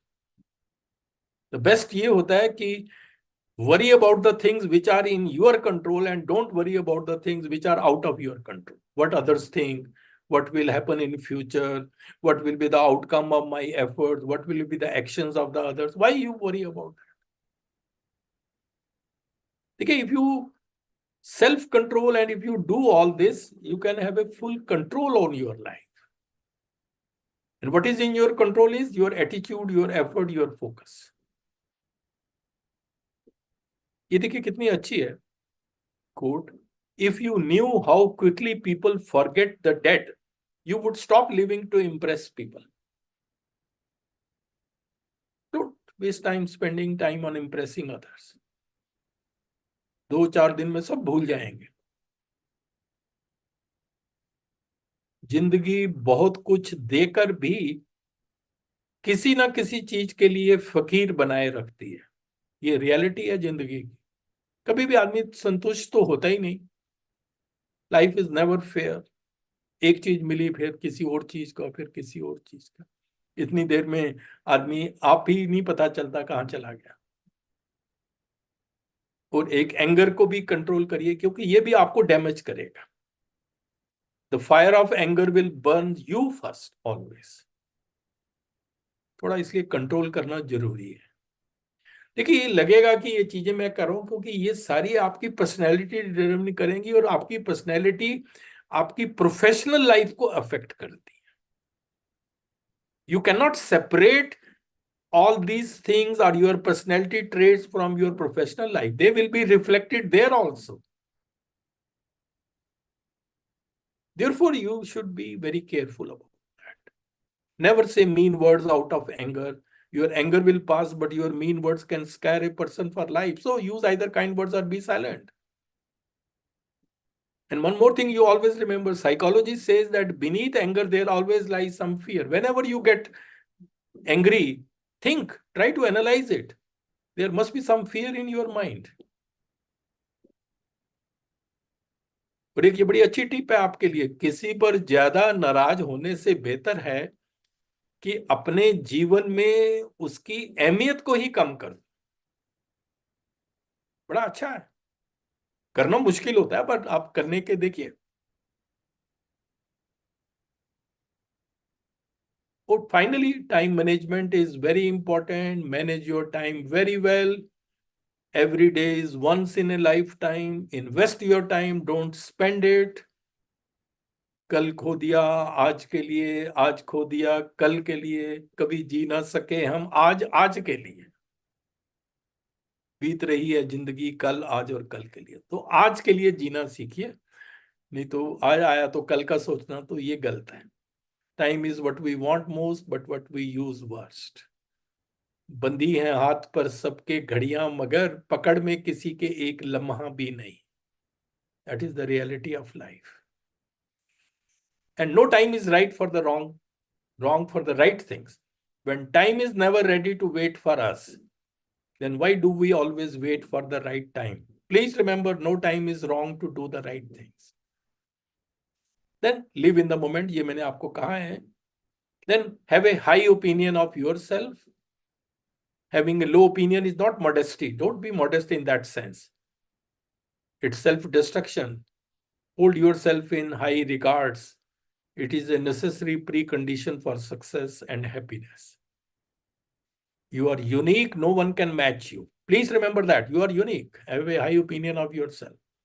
You may not be perfect in many things, but many things cannot be perfect without you also. So stay special in your own little ways. So, ladies and gentlemen, at the end of the day, your biggest competition is with you only. Success depends upon the competition between you and yourself. You should become the master of your mind, not the puppet of your mind. Be your own king. And you are your king if you know how to rule yourself. You don't have the problem. You are the problem. Mindset is everything. वो एक coat है ना कि master your mind, master your life. इस coat में आपकी पूरी जिंदगी है. अपने माइंड पे मास्टरी कर लो, सारी जिंदगी आपकी मास्टर हो जाए. स्वर्ग भी तू है, नरक भी तू है. इन दोनों का फर्क भी तू है. जिंदगी छोटी नहीं होती, लोग जीना ही देरी से शुरू करते हैं. जब तक रास्ते समझ में आते हैं, तब तक लौटने का वक्त हो जाता है. Then it's never too late to be what you might have been. That's the thing. So challenges have to be faced. Challenges can be the doorways to excellence. I have told you so many challenges in higher education. They are like opportunities in disguise. And this is a very beautiful quote. When the winds of change blow, some people build walls, others build windmills. That's how you use your opportunities. So keep this thing in mind. These are the lessons which I have told in my talk. Everything is temporary. Stay connected but not attached. Life is not fair. Don't complain. Beneath anger, there is always fear. Things don't matter that much. People matter. Once people leave, they create a vacuum. A lifetime is not very long. आप जितने भी 30, 40, 50 साल के होगे, बाकी भी time पता ही नहीं चलेगा, बीत जाएगा. You should have taken risks. Perhaps you played too safe. Life has no reset button. Live every day like it's your last day. और ये एक बड़ा अच्छा है, समय और समझ दोनों एक साथ बस किस्मत वालों को ही मिलते हैं, क्योंकि अक्सर समय पर समझ नहीं आती और समझ आने पर समय निकल चुका होता है. But anyway, you can learn a lot from this, change your life. Still there is a time, and it's never too late to be what you might have been.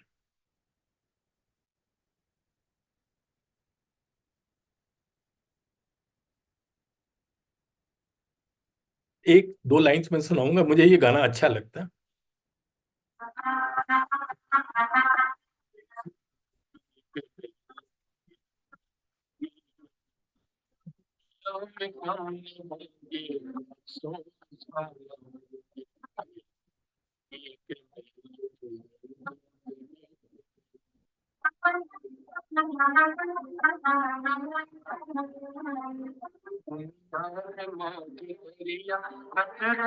जिंदगी क्या दुनिया है मौज दरिया, खतरे की जिंदगी क्या.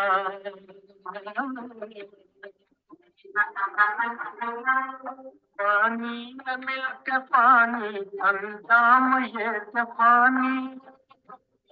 पानी में मिल के पानी, अंजाम ये के पानी.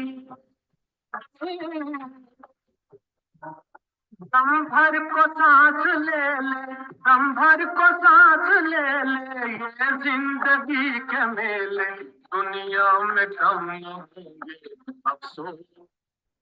देखिए, this song was, I think, if I am not mistaken, recorded in 1950s, before our birth even, but it's still very relevant. जिंदगी के मेले कभी कम ना होंगे, अफसोस हम ही ना होंगे. So you can understand this is a lesson for you. क्या हो गया? Just a minute. Just a...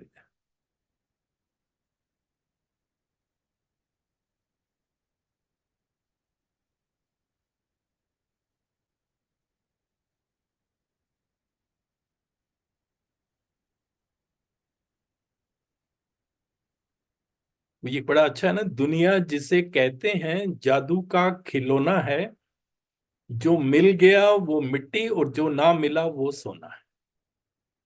One day you will be just a memory for some people. Do your best to be a good one.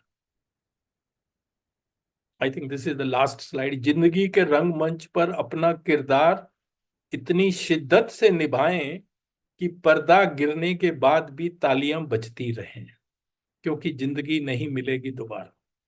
Thank you very much. It was a pleasure being with you, and thanks a lot. Share your feedback.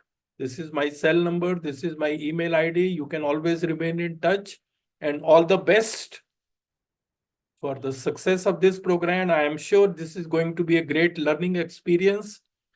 All these 8 days, you will learn a lot from different top-level experts, and try to not only learn, try to make it a part of your life also. Only then it is meaningful. Thank you very much. All the best.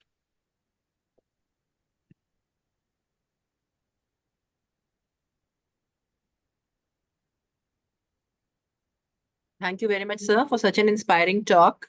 And I think if the participants have any questions, they can unmute or they can put it in the chat.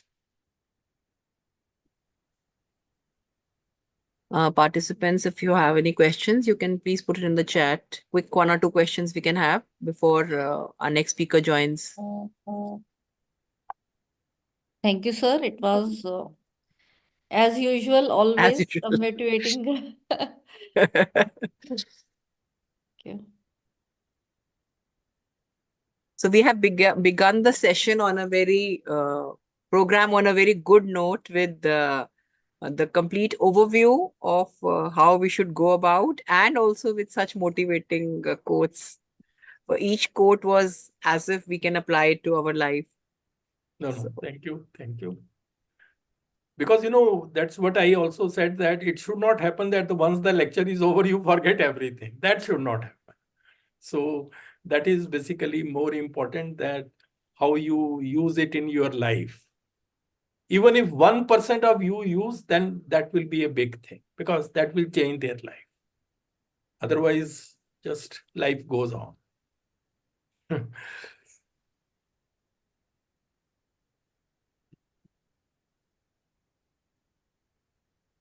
I think there is a Thank you, question of sir. how to change students' concentration.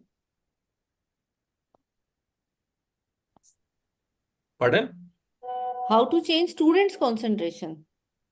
See, students' concentration, I don't know what do I mean, but I feel that this is normally a problem in our teacher-centric method, talk and chalk method, where a teacher is just delivering a lecture.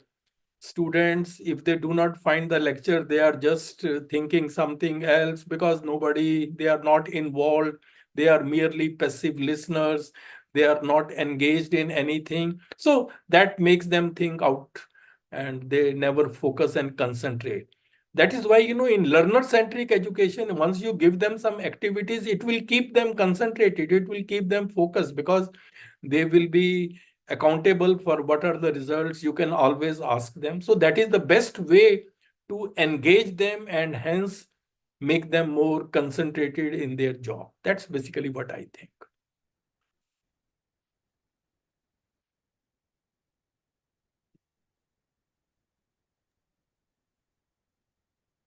What is So this? there's In a the very mid-age of interesting life, question. Yeah. after 45, how can we manage all these changes as a teacher? No, you are just 45, 50, and you are thinking how you can do that. What will happen to the others?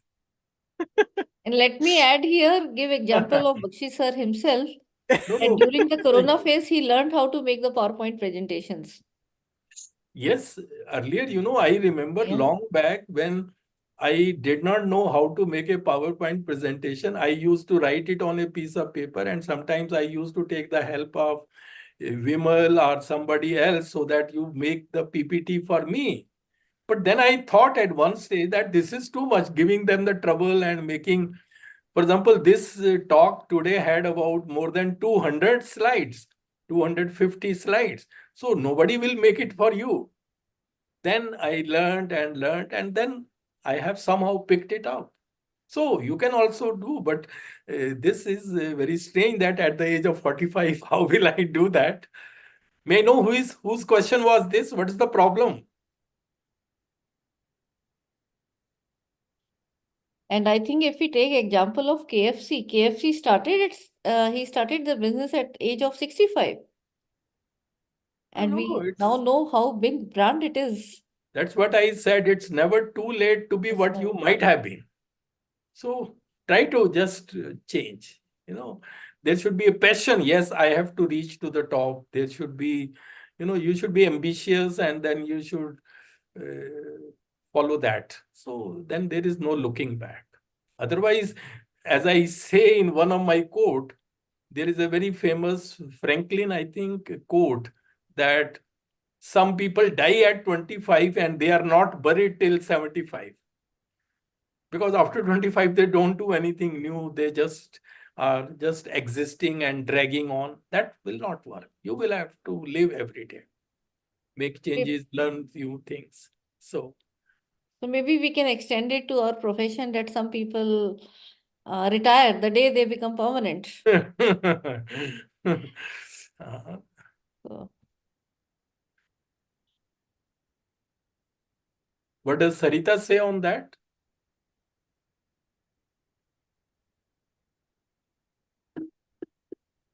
Sarita is not there. I can see.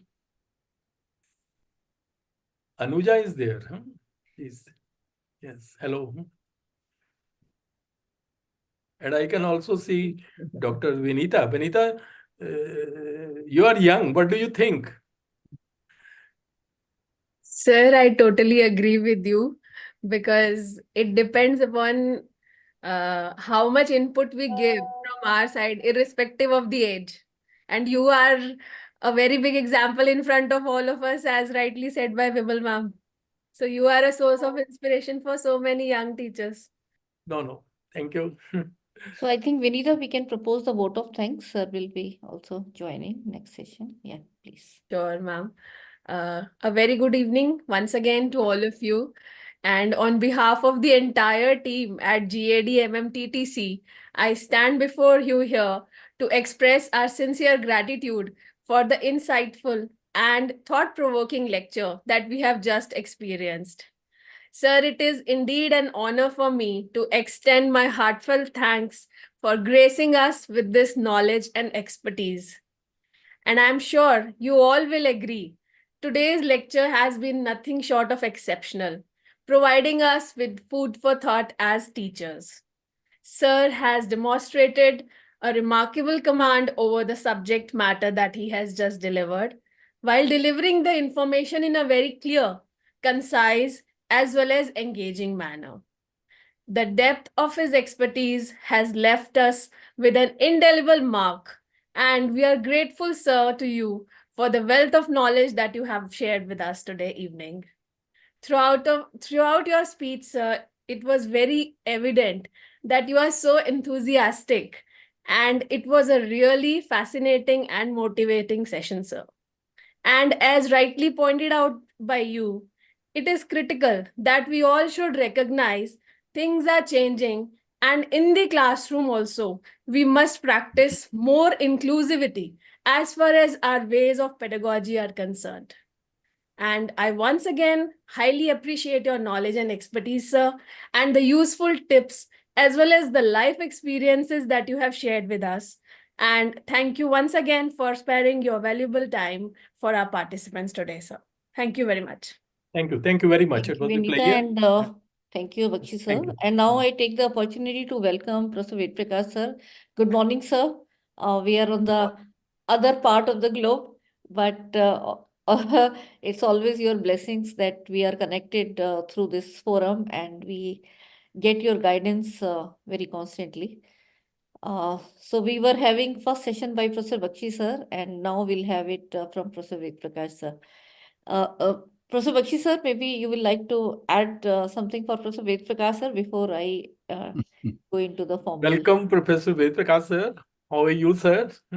Thank you very much, We Professor are Bakshi. very I'm fine. grateful And to you that despite little odd time for you because you have to wake up quite early, but still you always find time and you are always with us and doing everything to, motivate teachers and tell them about your own experiences.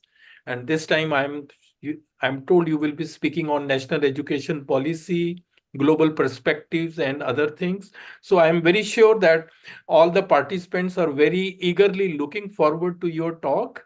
And we are so grateful to you that we are blessed to have you amongst us. And I thank you once again for sparing your time with us. And now the floor is all yours.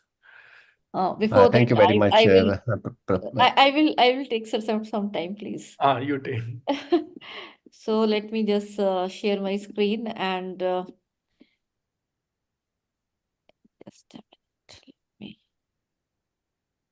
Yeah, so welcome Professor Ved Prakash sir to this NEP orientation and sensitization program, the next batch.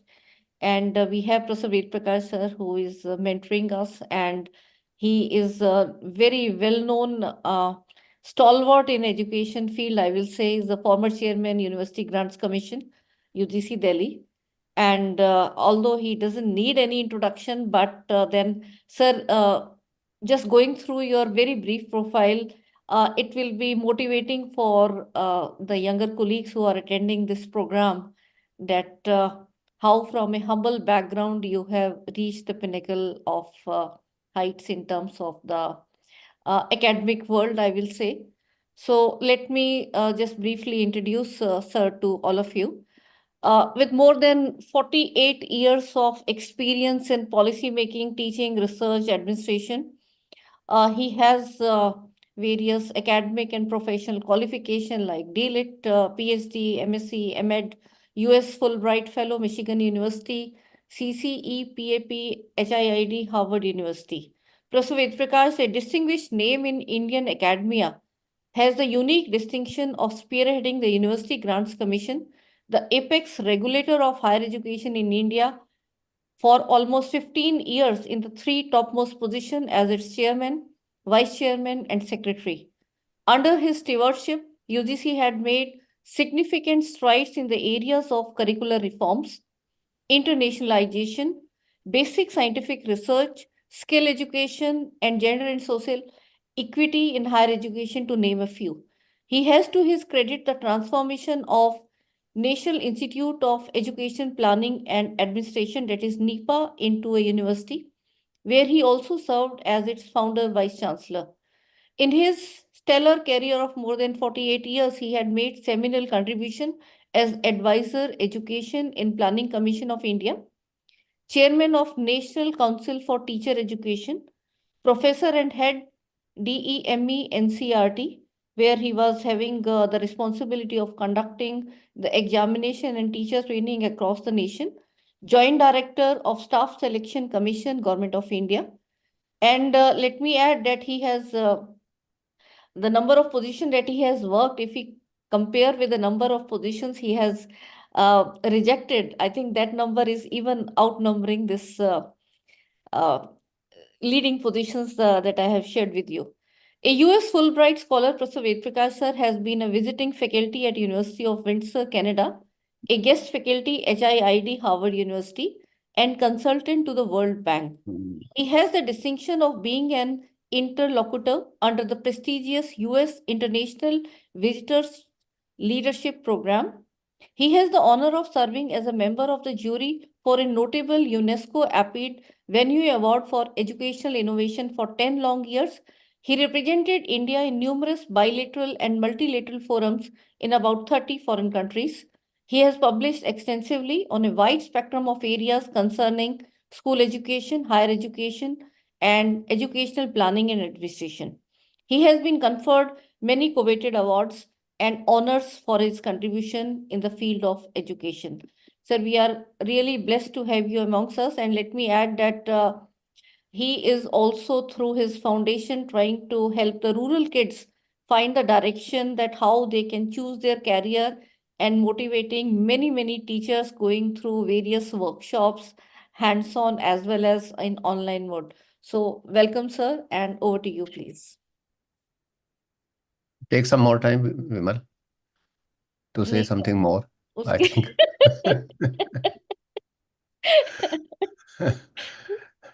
See, this time of 48 years, it's very frightening, actually, because there is nothing left in 48 years time. And it was all a matter of, I think, chance and luck. I'm indeed extremely grateful to the Almighty for all this. Very good evening to Professor Bakshi, very esteemed colleague of mine. And I always get inspired by him because what I have seen is that he is a wealth of knowledge. And another thing is that he never comes unprepared. I think we all need to learn a great deal from a person like him. And once he has spoken about the national education policy, I think there would be hardly anything left for my reflections. I'm also extremely grateful to him, I mean, because he is the founder member of this teaching learning center of the GAD. And equally, I'm grateful to Professor Vimal for having associated me with the center. And this gives me an opportunity to look into my old papers and to look into some reports and learn something new actually, because I personally believe, and I would like to tell all of you also, that learning is all about a constant movement of ideas. Policy is not a very big document, and the policy has been in the public domain for the last over 3 years. It was released, I think, in July 2020. And there are hardly, I think, 63 pages, of which 17 pages are devoted to higher education. And I'm of the opinion that I believe actually that you would have surely read this important document a number of times. I would not like to, reflect on each and every aspect. There are about 21 key elements in the National Education Policy 2020 insofar as higher education is concerned, relating to the structural changes that we have proposed, and programmatic changes and regulatory changes. Right from the expectations, the vision, massification, use of ICT, integration of values and ethics, and all that, including financing and privatization of higher education in the Indian context. So I believe that you are quite familiar with all these facets of the national education policy, wherein we have expressed our intents in the form of statements. That is what is policy is all about. So I do not want to spend this time sharing all that has been proposed in the national education policy. You can ask me questions on that once I'm done with something which I consider would be more important for you to know. So I would like to share with you some global trends, which will give you certain insights, which will let you know where do we stand insofar as this sector is concerned, and which will also give all of us the idea as to what we need to do and how long we have to traverse insofar as the higher education is concerned, because I am one of those who believe that higher education is a sector which cannot remain uninfluenced by the developments that take place around you. And but why I'm doing it is because I hope that it will give you an idea how the higher education is shaping up across the globe in terms of number of institutions, in terms of inclusivity that we talk about, in terms of gender equality, in terms of quality, in terms of flexible learning pathways, in terms of quality assurance, quality frameworks, mobility of students, financing, and what is the way forward. So this is how I have structured my today's presentation. If you look at the Declaration of Human Rights, it clearly states that higher education shall be equally accessible to all on the basis of merit. That is very important. I would like to underline the word merit. And when we say that, it means that there is no question of universalization of higher education. Nowhere in the world, any country has ever talked about the universalization of higher education, unlike school education.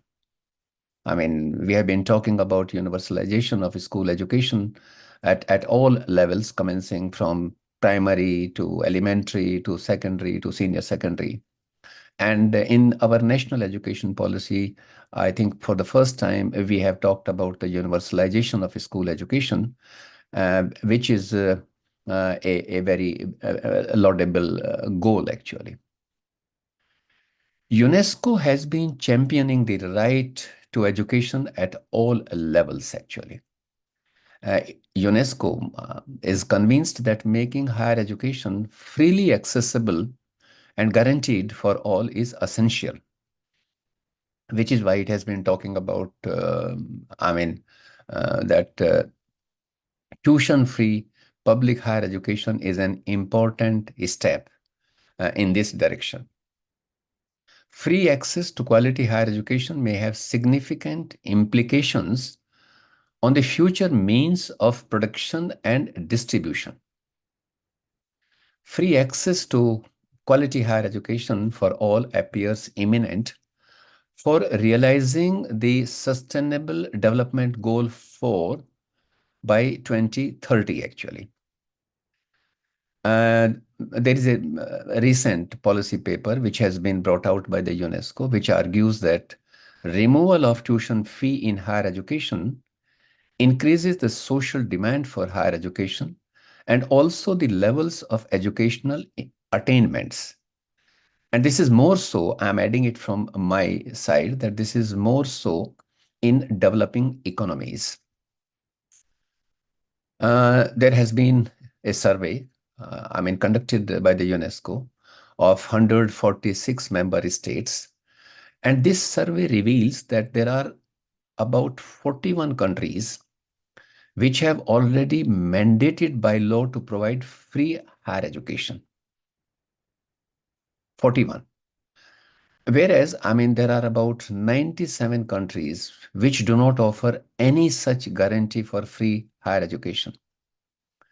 And there are remaining 8 member states which have not provided the data because such decisions in those countries are not taken by the federal government. They are in the domain of the sub-national governments. So this gives you the idea that of 146 member states, there are only 41 countries which have mandated by law to provide free higher education. You can see where do we stand as a country. The UNESCO survey further reveals that nearly half of the member states in Central Asia, Eastern Europe, Latin America, and Caribbean, they provide free public higher education to their people. Even in North America, Western Europe, and Southwest Asia, nearly 20% of the member states have mandated by law to provide free higher education.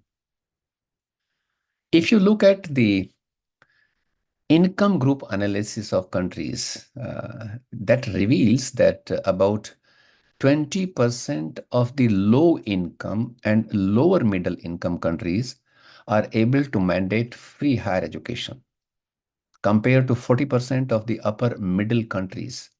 So it is a matter of leadership and it is a matter of commitment, actually, of the political executives. In contrast, only 10% of the high income countries had mandated free higher education. So it is the low income and lower middle income countries that need special global attention to provide access to free higher education. We need to understand that higher inequity in higher education would seriously impact the global development agenda.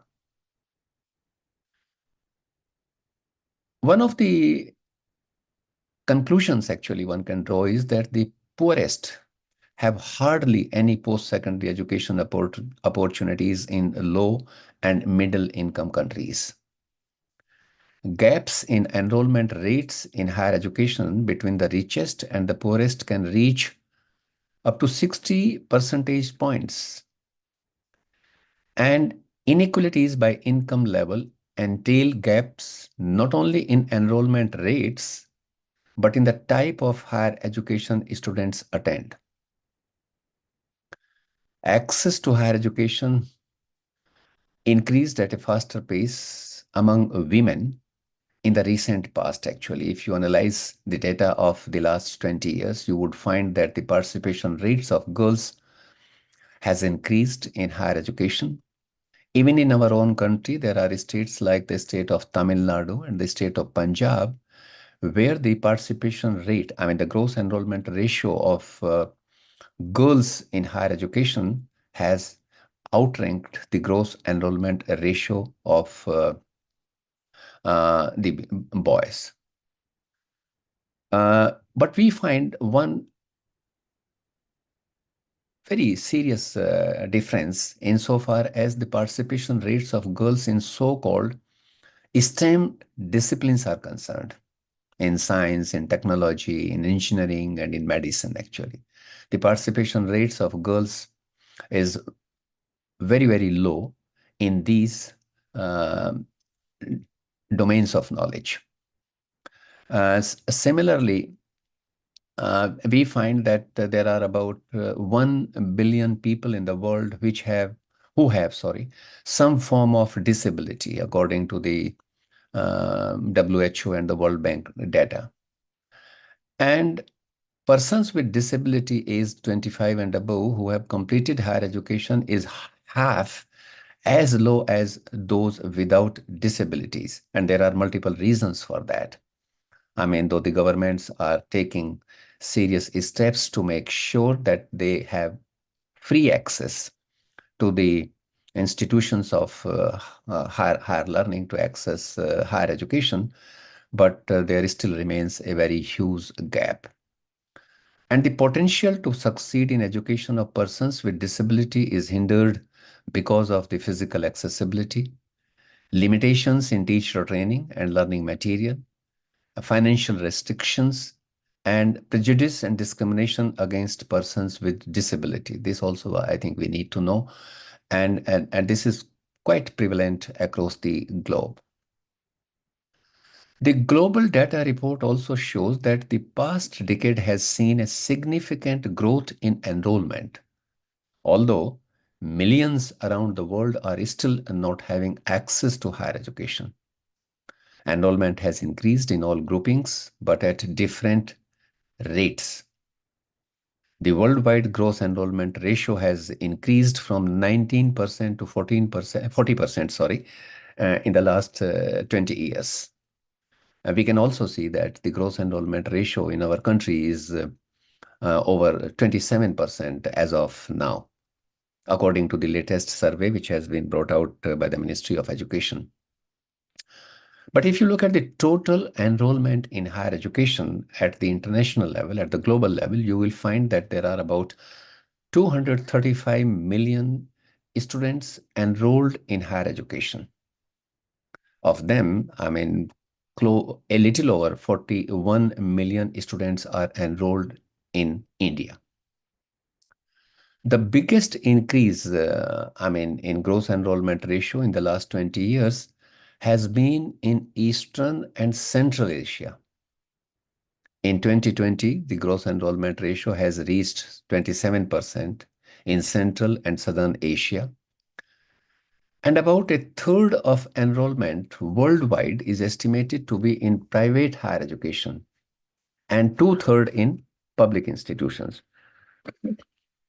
This is insofar as the participation of this concern. If you look at the total number of the higher educational institutions which are in operation, there are more than 88,000 institutions of higher learning in the world which are in operation.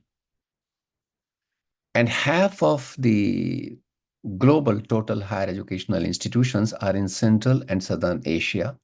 And this was entirely due to India, because we are the largest system of higher education in terms of number of institutions. We have about 54,000 institutions of higher learning in our country. Of them, there are about 1,100 degree awarding institutions. To them, we call institutions of national importance, central universities, state universities, institutions deemed to be universities. We call them by different names, but practically they are the same. Apart from these 1,100 degree awarding institutions, we also have close to 43,000 colleges which are offering undergraduate and postgraduate programs. And apart from these two sets of institutions, we also have standalone institutions which are offering diplomas and certificate programs at the post-secondary level. We have added more than 23,000 institutions between 2006 and 2018. And while most of the countries are trying to widening access, quality continues to be a major challenge. Quality in higher education, I believe, is a multi-dimensional, multi-level, and a dynamic concept, which relates to the contextual settings of an educational model, to the institutional mission and objectives, as well as to specific standards within a given system, institution, program, or discipline. And why do I say that? Because in 2019, there was an international conference held in China. And the world leaders, actually, from education, they tried to articulate education. They tried to articulate the quality of education, but they could not arrive at a universal definition of quality. And ultimately, they realized, and they made an opinion that quality, since is a social construct, it will remain a moving target. So we cannot define quality insofar as education is concerned, because the bar automatically goes up and up. Quality, however, of higher education usually varies across the globe. If global ranking is taken as a criterion for quality, I mean, one can have reservations about it, undoubtedly. But if you are taking quality as global ranking as a criterion for quality, there are only a few countries that continue to dominate at the international level, like that of the United States of America and Great Britain. If you look at the global ranking, Times Higher Education Supplement ranking of 2023, you will find that the top 10 institutions of higher learning happen to be from US and UK. 7 of them were from the United States of America, and 3 were from the United Kingdom. I mean, the US universities continue to dominate. I mean, if you go deep into that analysis, you can find that some of those institutions have also reached at the level of plateau, actually. If you make analysis of their past ranking. But global ranking has given rise to a major concern of quality assurance all over the world. According to Global Convention on the Recognition of Qualifications Concerning Higher Education, quality assurance refers to an ongoing process by which the quality of the system or institution or the program is assessed by the competent authorities to assure stakeholders that acceptable educational standards are continuously being maintained and enhanced by them. And which is why the University Grants Commission took a decision some time ago that each institution will have an internal quality assurance cell. And that is one of the conditions, I think, laid down by the UGC and by the NAC and NBA. In fact, UGC earlier was also providing financial assistance for the maintenance of these IQACs. But I was looking into the quality assurance bodies worldwide, and I found that there are over 350, quality assurance bodies which are operating worldwide. They have developed processes to validate their own work, including by third-party assessment. Several countries have one or more national and multiple regional, professional, and subject-specific quality assurance bodies. We also, in in the national education policy, we have talked about the 4 verticals of the Higher Education Commission of India, and of them, one which is very important vertical of the Higher Education Commission of India, which is proposed, happens to be the National Accreditation Council, which is going to be a meta accrediting body. It would be issuing licenses to the regional bodies. We have proposed it in the policy because we know that we have a large number of institutions, and the present set of accrediting agencies like the NBA and the NAC, they are not able to assess and accredit all institutions of higher learning. Greater emphasis is now laid on qualification frameworks. Unfortunately, we did not have the National Higher Education Qualification Framework for a very long time. Now we have come up with that. A qualification framework represents a comprehensive policy framework, actually defining all nationally recognized qualifications in terms of workload, level, quality, learning outcomes, and profiles. And I think the onus lies on you now. I mean, when you revisit your existing curricular provisions, that to make sure that they are aligned and that they clearly define the workload and the quality and the learning outcomes and profiles, etc. It should be designed to be comprehensible with the specific descriptors for each qualification, covering both its breadth and its depth. I mean, breadth, I mean the competencies associated with learning outcomes, and breadth, I mean the level.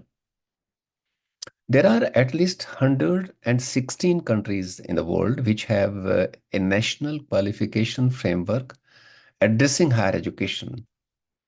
And majority of certified or referenced national qualification frameworks are in Europe. Qualification framework, if I am to define it in a simple term, it is structured horizontally in order to cover all qualifications awarded in a system and vertically by levels. And its purpose is to facilitate curriculum development and design of study programs, student and graduate mobility, and recognition of periods of study and credentials. The Global Convention, established universal principles for fair, transparent, and non-discriminatory recognition of higher education qualification framework. Recent trends in higher education shows that institutions are working hard to come up with flexible learning pathways policy framework. I mean, we have also talked about the seamless transition of students from the vocational education to the convention, the general education, and vice versa. Public policies and regulations and institutional structures can foster integrated and flexible systems for dynamic learning progressions. Actually, it can widen participation in higher education, undoubtedly. It can also provide better responsiveness to diverse students' needs.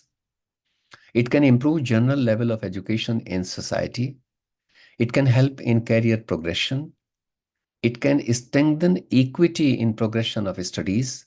I mean, these are some of the benefits of that. It can also reduce dropout rates, and it can increase the completion of studies.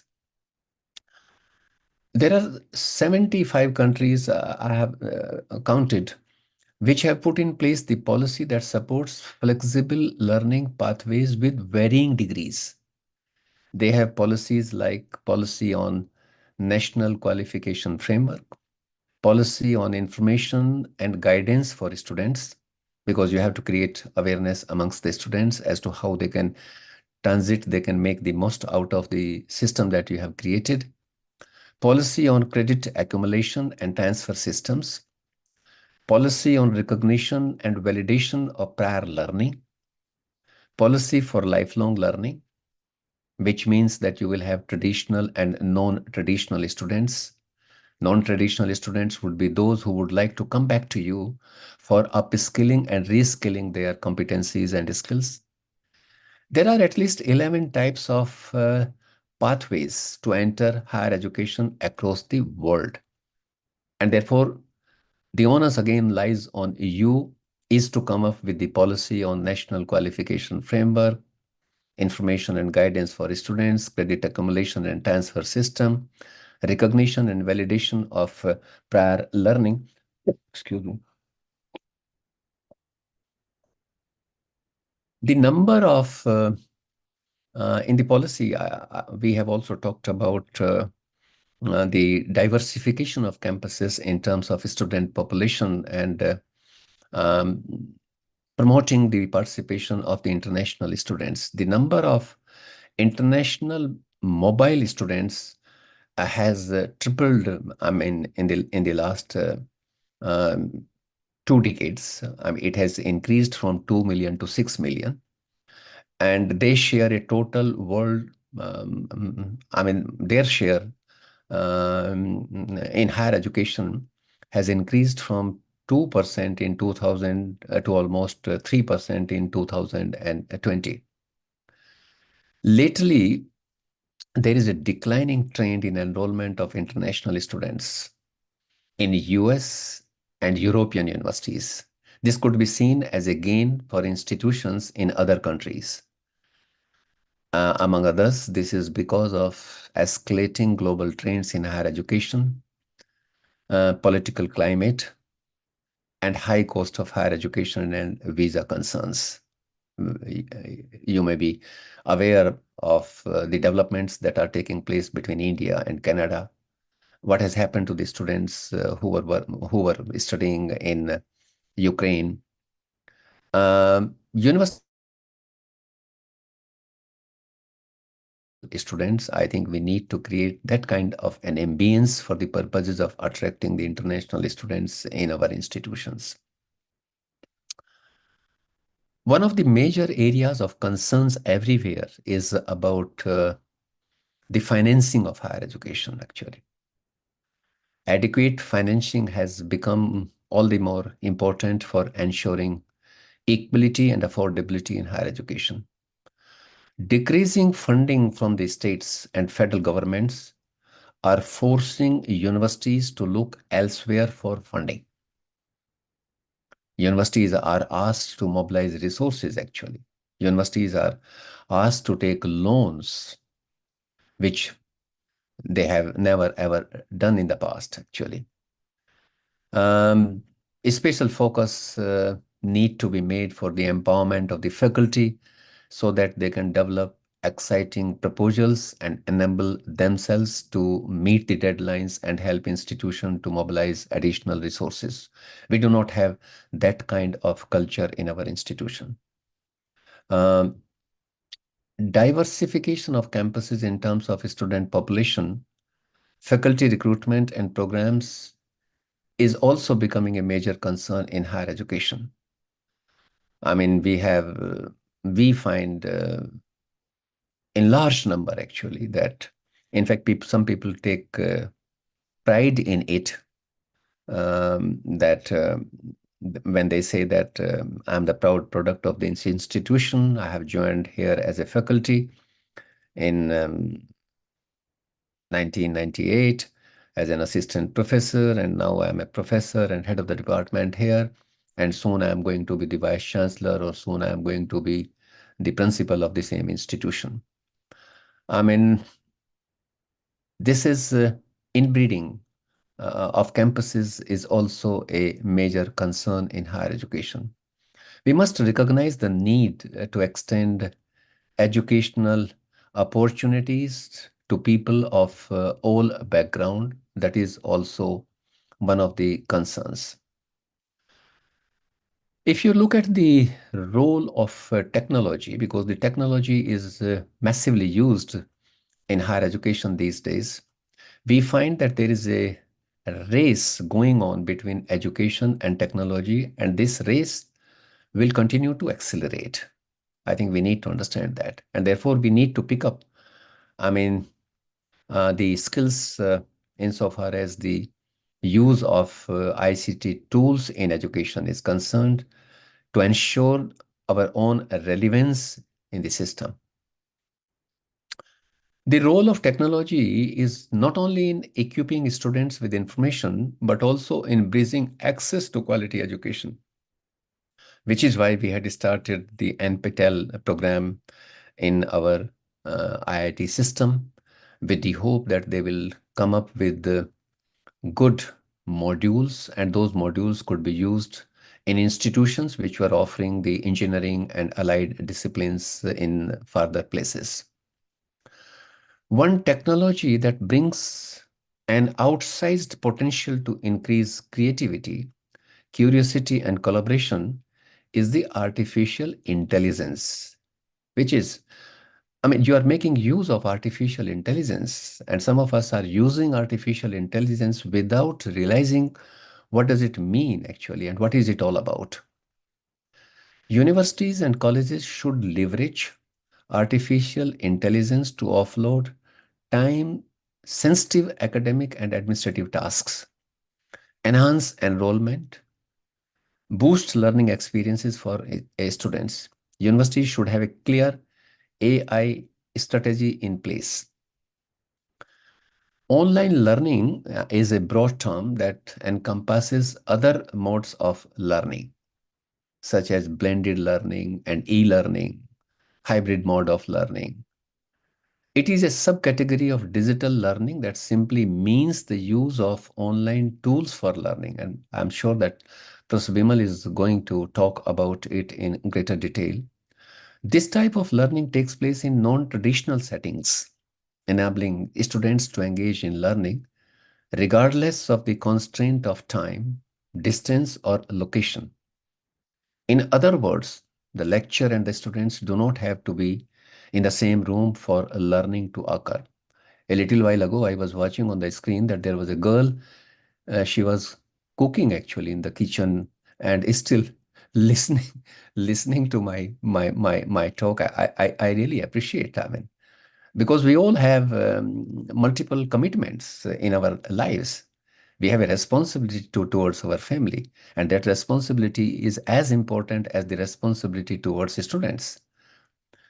So the very nature of online learning as well as technological advancement explain the reason why it is becoming so prevalent. The new generation of students are accustomed to using technology from a younger age and thus are comfortable at home using technology tools to acquire knowledge and skills. I have two grandchildren. One goes to grade 1 here in US and the another one goes to grade 5. And they keep teaching me actually the use of certain ICT tools which are available these days actually. The youngest one introduced me to the chat GPT. And he was so surprised when he came to know that I did not know how to use Chat GPT. He opened up my laptop and he said, Dada, I will tell you how to access it. And I'm so surprised you call yourself a professor. A professor is supposed to know everything, and you do not know even how to use Chat GPT. He's in grade 1 actually. I mean, universities, the point that I'm trying to make here is that the use of online courses has gathered momentum in recent past, and it is poised to accelerate. And if we are not going to catch up with it, we will be left behind. For instance, I'm sure Professor Bimal will talk and Professor Bakshi will talk to you about the MOOCs, which are open online courses created for a large number of participants, which provide free access and can be accessed anytime, anywhere by anyone if they have an internet connection. This revolutionary concept is reshaping the higher education model actually. Some people, I mean, go very far when they make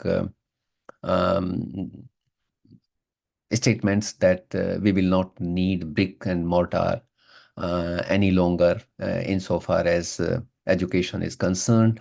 Everything can be done online. I do not subscribe to that kind of ideology actually. But MOOCs can be offered at a minimal cost. They are the safest bet to turn the tide of overwhelming cost of higher education. That is the point I would like to make. And we need to develop expertise in the preparation of the massive open online courses. Good universities are increasingly launching MOOCs not only to stay ahead of the curve, but also to improve access to education. Some of the leading universities I have seen here in the United States, they are not using them for offering degrees and certificates, but they are certainly using them to complement their regular programs. So we need to take up MOOCs in the right earnest to benefit larger sections of learning. Another use of the ICT is about the virtual reality, which is heralded by many as a game changer in higher education. And as this immersive technology evolves, educators are increasingly looking into ways to incorporate virtual reality into pedagogical approaches because of the benefits it delivers to students. Indira Gandhi National Open University was banned to offer the exact sciences programs through online mode. But I mean, there was a time when a fiat was issued that they will not offer the science programs where the practicals were involved actually. But virtual reality is going to make it happen now. Increased engagement and motivation, exploratory and contextual learning and experiential learning opportunities that may otherwise be inaccessible are some of the affordances granted by the virtual reality.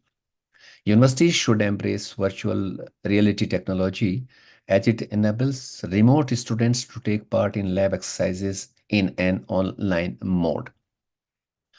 Another major area of concern worldwide is about the skilling gaps that we have. It is evidently clear that the future of work is a race between technology and education. And the fourth industrial revolution, impelled by the rapid advances in robotics, artificial intelligence, and other emerging technologies, they have created skill gaps across all industries. And as technology advances, education system should metamorphose, anticipate, and prepare for the impact of digital on the workforce. For this reason, there is an urgent need to reimagine degree programs, courses, and curricula in general to meet the needs of modern learners while keeping pace with the evolving workforce and future trends in higher education. Universities ought to focus on molding future employees by imparting knowledge, skills, and competencies that are demanded in the labor markets and needed in the modern world. Public sentiments are shifting on the value of higher education that is provided by majority of institutions, and people keep commenting that the pass outs of certain institutions are not employable actually. Earlier, a college degree or a university degree was considered fueling both individual and economic progress, but it is no longer there. People are asking insightful questions from the institutions for which we have very weak answers. People are looking answers for questions: how will artificial intelligence, automation, globalization, emerging technologies reshape employment opportunities and skill requirements? In this part of the world, people are giving more credibility to the skills rather than the certificates and the degrees actually. I mean, certificates and degrees have their own relevance. I do not undermine the value of that. I mean, you will always have an edge over others who are having only skills, but not certificates and degrees. But if you combine the two together, then you have the real edge over others. This uncertain job market is promoting people to seek ways to enhance their skills. And in an era of rising unemployment, individuals are looking for opportunities to re-engage themselves with education and enhance their skills. There are certain trends actually which I would like to share with you. One is the diversity in higher education, students and faculty. If you are aiming to achieve 50% gross enrollment ratio in higher education in India, where are these students going to come from? They will be coming from the lower middle or middle class sections of the society.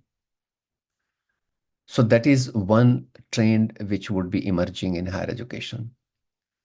Increase in non-traditional students, as I have said, because newer jobs are coming up, and therefore your own students would like to come back to you to reskill and upskill themselves. Embracing artificial intelligence for learning is also emerging as a new trend. Online learning is becoming more prevalent. Virtual reality for education is also emerging as a new trend in higher education. Rise of massive open online courses is yet another trend, and there is a growing need for alternate funding options. If you look at your own model, actually, you will find that India provides free higher education to some select groups of persons. Most centrally funded higher educational institutions are mandated to provide free higher education to scheduled castes, scheduled tribes, and OBCs. There are also several states in India which have mandated similar provisions for free higher education up to the postgraduate level for girls and socially deprived sections of their domicile. Universal access to quality higher education essentially hinges on the ability of the state to provide quality higher education at an affordable cost. For long, we have had a policy of providing higher education either through public institutions or through grant-in-aid institutions. And such institutions were not motivated to make a profit. And thus, with the government support, we were providing higher education at an affordable cost for nearly half a century since independence. This situation in our country changed in the 90s as the country moved towards economic liberalization, privatization, and globalization. And this has led to slow but steady withdrawal of the states from higher education.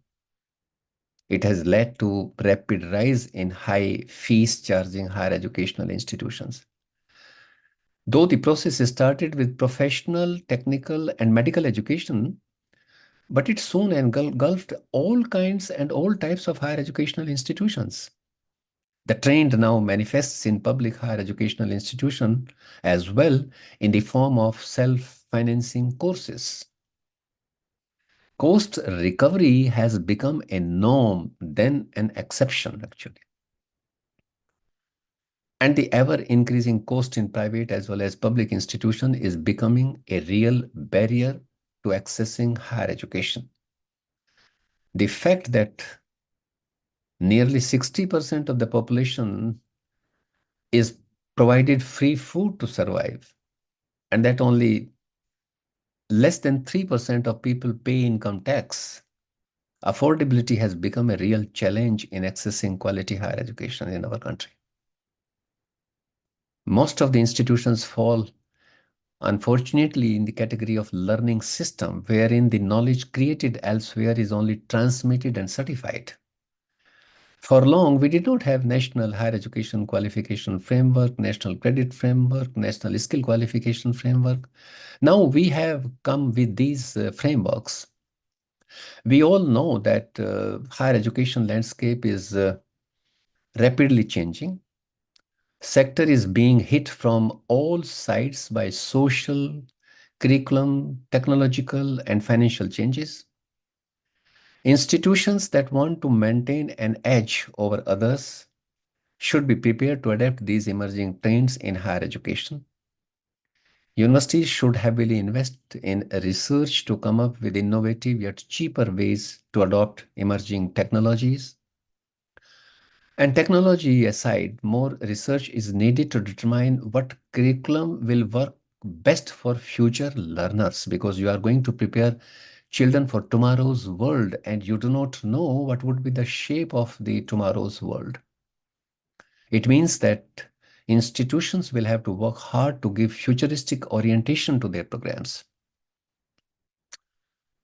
So what are the key insights actually? I mean, obviously, one insight is that education globally has undergone significant shift in recent years, and we are also affected by that. It may not be wholly correct to generalize about the broad landscape of higher education with more than 88,000 institutions and 235 million students globally. It has been primarily influenced by a series of economic and social factors. And another key insight is that challenges include rising cost, reduced revenues, along with increased inflation. Another key insight is the scarcity of qualified faculty. Universities do not have the capacity to provide competitive packages to talented workforce. And consequently, what is happening is that the institutions of higher learning, they lose out talented workforce to other social institutions. One can see fluctuating trends in enrollment due to inverse relationship between enrollment and economic performance. And another key insight is that when economy does well, enrollment takes a dip. And when economy struggles, enrollment rises because prospective candidates choose to come back to campuses to improve their qualifications and gain new skills. And which is why I had said in one of my assertions that we should prepare adequate provisions for our pass outs so that they can come back to us for reskilling and upskilling themselves. Another key insight, after the analysis of the country's wealth-wise and the investment in higher education, is that higher education doesn't seem to be a priority agenda for most countries, actually. I'm not saying everyone, but for most. Higher education is also differentiated with public and private institutions with vastly differing resources and serving different needs. Private institutions which are doing better than others, you look into the kinds of programs that they are offering. Most of these institutions are offering the market-oriented courses. They are undermining the values of the languages, humanities, and social sciences, which are equally important. And this is true within the country and across the borders. In fact, much in higher education depends upon the political commitment and economic realities. The kind of expansion that we had done during the 11th five-year plan, when we increased the size of the 11th five-year plan 9.5 times more than the 10th five-year plan.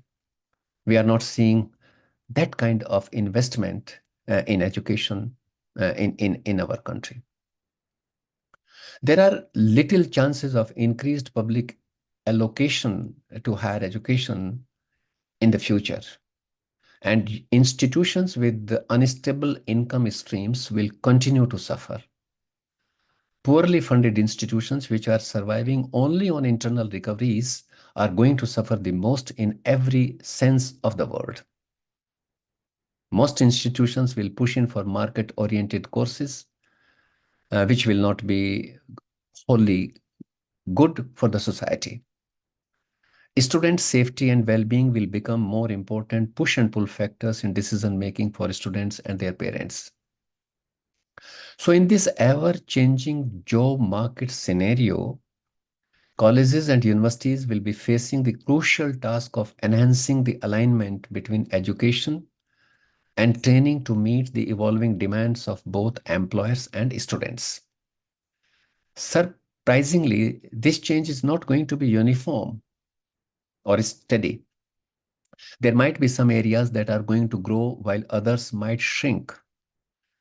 Higher education leaders need to envision them and stay in front of these anticipated shifts which are going to take place.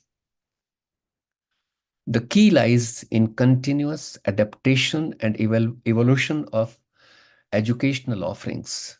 It would require a dynamic approach in this ever-evolving economic landscape. There may be some professions which might show a surge in job demand. And if we do not anticipate such high opportunity programs and prepare workforce for them, the gap may be filled temporarily by underqualified individuals, as it happens during the initial period of ICT innovation. High opportunity programs may be healthcare support, personal care, support services, occupational therapists, dietitians, medical equipment repairs, community and social services, behavioral sciences, medical clinical assessment, cyber security, sales and related services, software developers, etc. One day I was very surprised. I went out in the market and I saw a big board hoarding on the top of the building, and it was written there that pet hostel. So I asked my son that what does it mean, pet hostel? So he said that people, I mean, who are having pets here, they leave their pets here in the morning and they collect them in the evening. I mean, such kinds of jobs are emerging. You may be laughing at it, but I also was quite surprised when I saw that, and I was told about it that the people here in the US, they leave their pets early morning when they go to work, and they collect them in the evening. The healthcare and social assistance sectors are poised for the most rapid growth. Such workforce would be required in large number in places where older population is increasing. And similarly, computer and mathematical occupations are projected to experience significantly above average growth because of artificial intelligence and automation.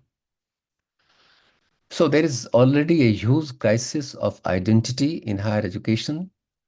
Higher education leaders seeking to maintain and grow enrollment in the current landscape must be prepared to communicate the value of higher education in general, as well as the value propositions of their brand and program outcomes. This is a big challenge for them. And in this context, actually, colleges and universities must step up to serve the needs of all students, regardless of their chosen path to an education, with the student-centered and outcome-focused programs that are flexible. All this needs to be done from micro level to macro level. I mean, not only at one level. And it is evident that globally, the challenge facing higher education are multifaceted and interconnected.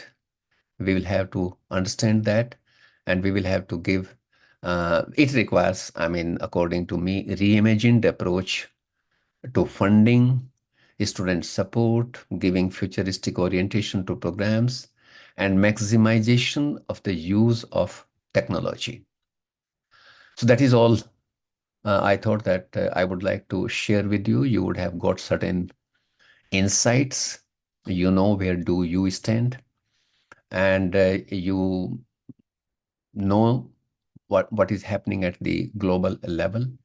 You also know it for sure that you cannot remain affected by the global changes that are taking place in the sector that you have chosen to serve. And therefore, the onus lies on you to prepare yourself. And when I say yourself, I mean your institution, with a view to ensuring that you not only ensure your relevance in the field, but you also offer the programs to the children which can prepare them for tomorrow's world, actually. With this, I leave the floor to Professor Sarita Pasi and Professor Vimal, actually. And as I had committed right in the beginning that I would not like to reflect on the programmatic and structural changes that we have proposed in the national education policy, that I would share with you the global trends and certain key insights. But I had promised that I would be ready to answer the questions if you have in mind insofar as the National Education Policy 2020 is concerned. So over to you.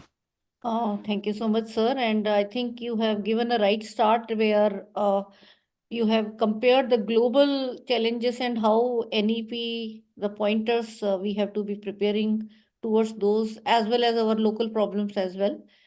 And I'll request any questions if they are there, we can take. You can write or unmute. Request my team to make a provision of unmuting. Right now, there are no Shrutika, questions. it's not written, but Yeah, please raise but your hands and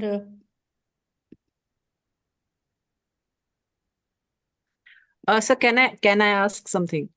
Yeah, sure. Sir, so the bottom line, as you know, I could feel was that with the changing landscape of education, as you said, and there has been a shift in the recent years, so we have to adopt according to the emerging technology, and so we have to modify our curriculum assessment. So, sir, when these changes, like we have the new NEP here now, the National Education Policy, at our level, whatever changes are taking place are there. So what all changes can we make at our level so as to uh, do, help in this mission? I've lost your picture actually. sir, go to the view and then click on the speaker view. Go on the Go top to the right. view and click on Speaker rather than gallery. Can you click? speaker. I'm Or not if able you to have see. minimized, then you'll have to expand on the bottom right side. What are you able to see? Small picture or? A small picture actually. So on the bottom right side, there will be a expanding icon. So just click on that, you'll be able to see.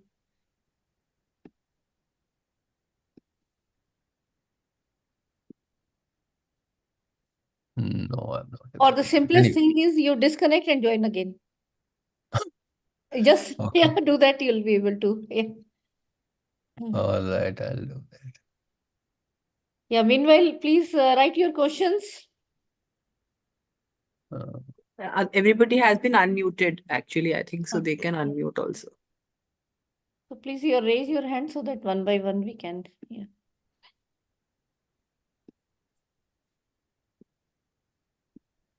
So that will be the best strategy. You just yeah, leave and then join again.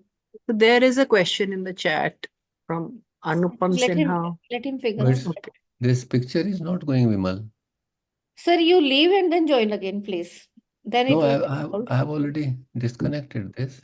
No, you have not disconnected, sir. You are still there. How can I do that? Actually, विमल वो enlarge होगी picture तभी तो disconnect कर पाएंगे sir.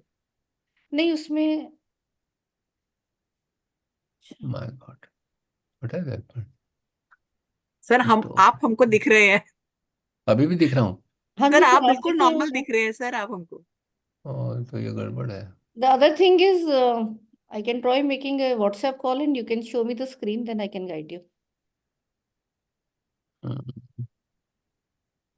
मैं इसको May I do that?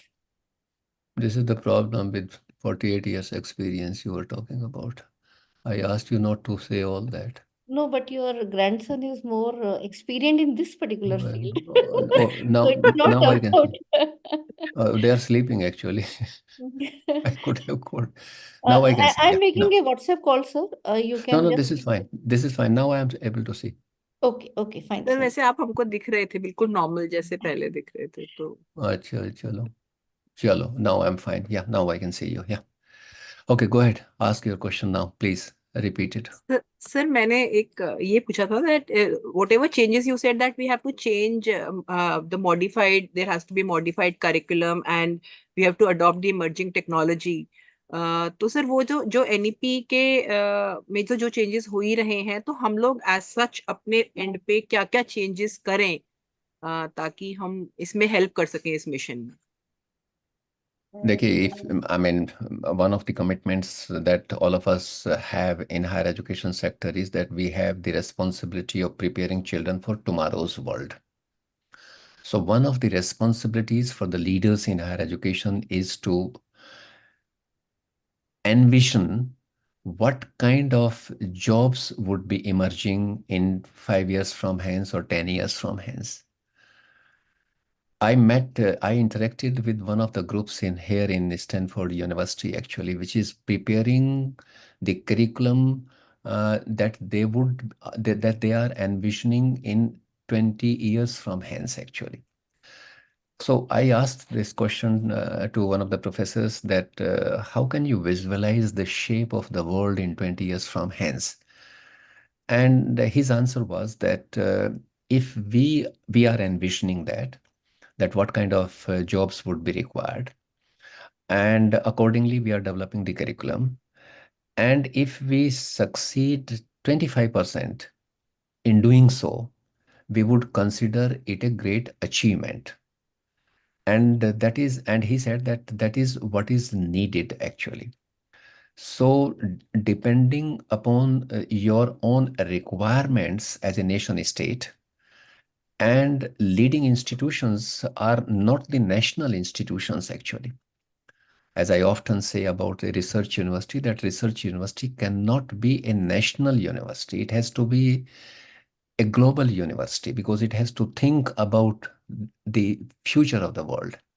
So accordingly, you will have to, and which is why I have said in one of my assertions that the kind of shifts that are going to take place, you will have to visualize those shifts and you will have to you will have to anticipate them and you will have to prepare for them. So it all depends upon you. For instance, if you are going to talk about automated cars, actually, what kind of infrastructure would be required to run driverless cars? You will have to create that kind of infrastructure, isn't it? I mean, the shape of your city was not like that 20 years ago. You have created it depending upon the requirements of the citizens of your city. Now you have, I mean, multiple flyovers, tunnels, and all those kinds of things. You have metros, isn't it? You could have visualized it before and caused less problem to the citizens of the city. So like that, we will have to say as I have talked to you about the kind of services that would be required actually. And I have named them the high opportunity programs. So you will have to come up with those high opportunity programs in the health services, in the IT, and all that actually. So it all depends upon the leadership in higher education. But I also give this example when we were invaded by the ICT in 80s. because of the ambivalent attitude of the university system, the government of India had to set up at that time the Indian Institute of Information Technology because universities were not coming forward. We have experienced it once in the past. I think we should not make that mistake. And leading institutions should come up with those kinds of programs. You see some programs, you see some universities are coming up with those kinds of programs. I would appreciate to a large extent Ambedkar University. I mean, the kind of integrated programs that they have come up. There are some other universities as well which have come up with some kind of innovative programs wherein they are making concerted efforts to provide those kinds of skills and competencies which are needed by the modern world. So we'll have to apply our mind and come up with those kinds of programs. We need to be working out for courses and curriculum aligned with the industry requirements. Yes. So that will be helpful. And industry requirements, and also you will have to look into the context actually. You will have to look into the social and physical conditions of your institution where you are located. Certain programs can be conveniently offered in the coastal region, which cannot be offered as conveniently in other parts of the world. Similarly, some of the programs which can be conveniently offered in the northeastern part of the country may not be conveniently offered in other parts of the country. So I think collectively, this is the responsibility of the leadership at the federal level to come up with those kinds of programs. And since we are short of resources, I think the shared responsibility should also be thought of. Every institutions cannot afford to offer expensive programs. And if we are to make the most out of the resources that we have at our command, I think we can have the division of those programs. Some programs can be offered by some institutions, others can be, like the University Grants Commission had created common research facilities in the form of inter-university a Center for Astronomy and Astrophysics in Pune. We were not able to provide those kinds of services on the campus of each and every institution. So we thought that we will create a common facility which can be used by all institutions of higher learning. Similarly, another inter-university center was established in Delhi in the name of Nuclear Science Center, which is now known as Inter-University Accelerator Center. So we can also think of dividing the programs amongst ourselves as institutions for the greater good of the society and for the greater good of the nation. Yeah, the cluster colleges concept and the I think that also is. Yes. Yeah. Thank you, sir. So Any other question? Yeah, from Anupam Sinha, that is first of all thanking you for a knowledgeable session. And his question is about the time management for educational professionals. How can we manage our academic and non-academic workload and upgrade our knowledge and skills after such a hectic schedule? How can we prepare ourselves for learning new things? Learning new things. I told you I would like to share a quote from Confucius actually, and he said that we all have two lives. I quote actually, we have two lives, and the second begins when you realize you have one. So you have enormous energy, you have plenty of time. It requires the will and the determination. If you are determined to learn new things, you will learn new things. And learning is always a very fascinating experience. I mean, one should have inner motivation. You should not expect that someone else will motivate you. Amongst us, I can give you the example of Professor Bimal. I mean, she is working in a college. but she has learned a great deal, and she is teaching, I mean, people like us. I have learned certain use of certain ICT tools from her. So it all depends upon you. How far are you able to stretch yourself beyond comfort zones? So So that I will will depend just upon add, you. sir, that we have motivating resource persons and mentors like you and Professor Bakshi, and look at We their can learn. examples. If they are learning, ready to We can learn, we can yeah. learn from each other actually a great deal.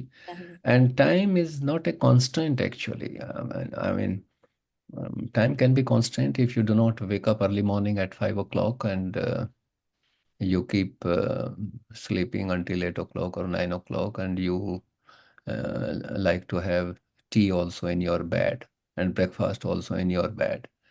And then you run, I mean, to go and take your class, and you do not teach there. You tell them that they should go to the lab period. I don't want to go into that. We have plenty of time. Um, there's no dearth of time on us, and we do not. I listened to a lecture 15 years ago from Professor R.H. Dave, and he said that we do not use even 25% of our potential to learn things in our lifetime. So, which means that 75% of our potential and energy go untapped. So, let us make the most of that. So where there is a will, there is a way. And There's, if you there's, need a there's, forum, then our forum is there. You can mm, conduct FTP with us, which with yeah. whatever you want to learn, and then collect Mm. the resource persons and take it And forward. every time, I mean, every time is the time to learn. Let me also share a part of the acceptance speech of Marie Curie, actually, when she went to receive her second Nobel Prize in 1911, I think. It was in 1911. The first one was in 1903. In her acceptance speech, she said, and I quote, you can analyze it, I quote, the things, what did she say? I quote, nothing is to be feared in life. It is only to be understood. And now is the time to learn more so that we can fear less. Unquote. So I think we need to take inspiration from such people. And look at that lady, under what conditions she worked. She did not have a proper lab. She was, working in a shanty, which did not have proper ventilation at all. And she was doing it after her school hours. And the posterity will remember her forever. She did not have proper means to support herself when she was studying in Paris. So, I mean, saying this that we have very little time is not correct. We have plenty of time, Thank you. but we invest our time in other things actually. So if you shape up, and see, interestingly, I mean, all of us are so fortunate. I mean, those who are in teaching profession. Teaching doesn't make a person wealthy, actually. This is an international phenomenon. And but we get an opportunity, lifetime opportunity to shape up the lives of innumerable people. That is not a small thing actually. And if you have the responsibility of shaping up the life, then you have to be a role model. Your students must get inspiration from you in every sense of the word. in every sense of the word. So you have plenty of time, make the most of out of that time. I would earnestly request each one of you to find a role for yourself in the implementation of the national education policy. There are 21 solid aspects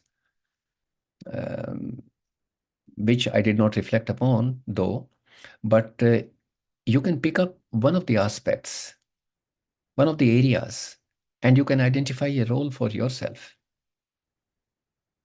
Help your institution at the institutional level, help your government at the provincial level, help your government at the national level. So you can imagine and make a contribution, reflect on each one of the aspects of that. Make a critical analysis. Just see how many recommendations we have reiterated in the national education policy. And why have we reiterated them? If we had said them earlier, what have been the reasons for their non-implementation? You will not find that in the national education policy. And therefore, we have the responsibility of looking into the reasons for the non-implementation of that those intents and reiteration. Reiteration and endorsement should not become the norm for policy formulation. So identify some such things and reflect on them.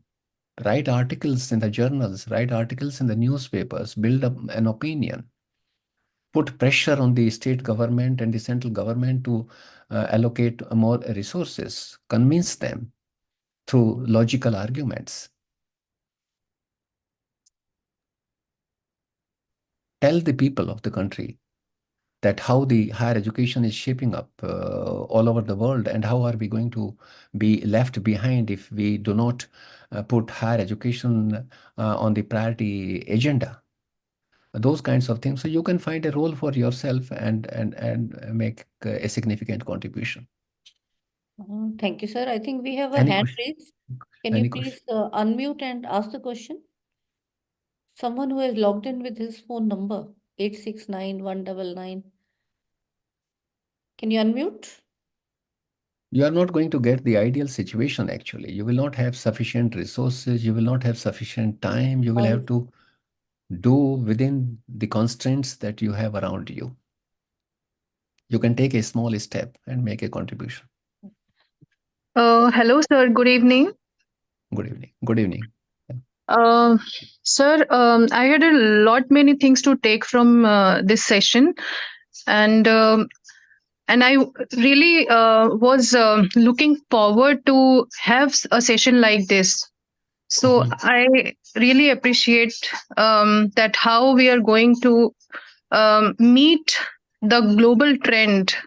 And as you mentioned, sir, that universities, like the top 10 universities, are from mostly from US and UK.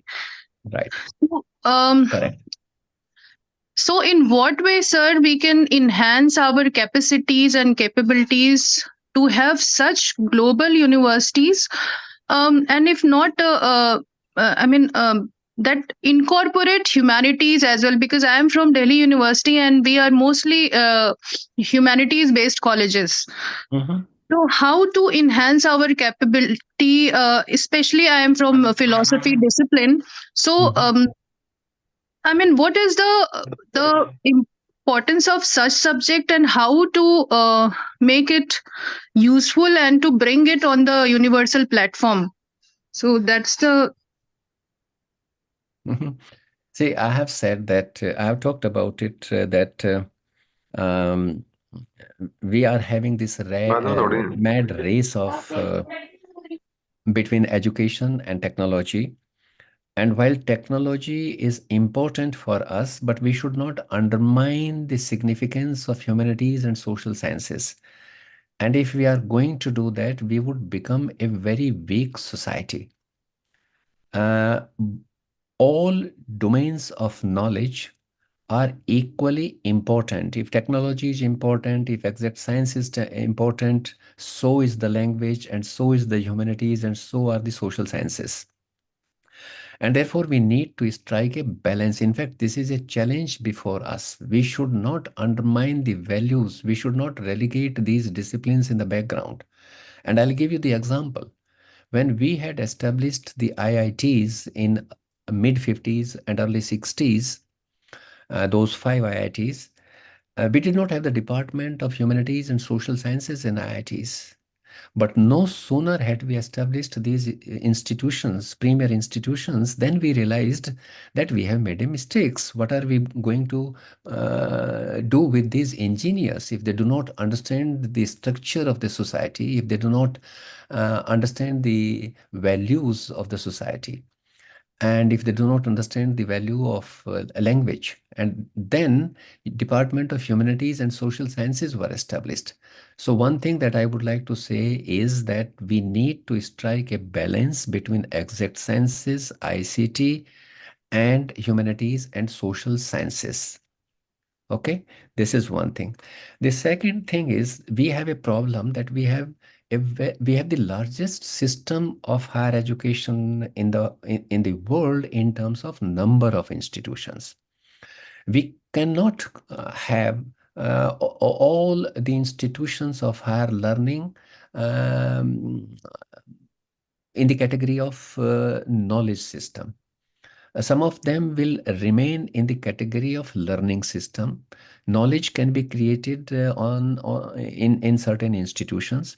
I think we have some such institutions. For instance, I take the name of, with great pride, the Indian Institute of Science, Bangalore, which is one of our premier institutions. Though it doesn't fall in the first 100 in global ranking because of certain other reasons.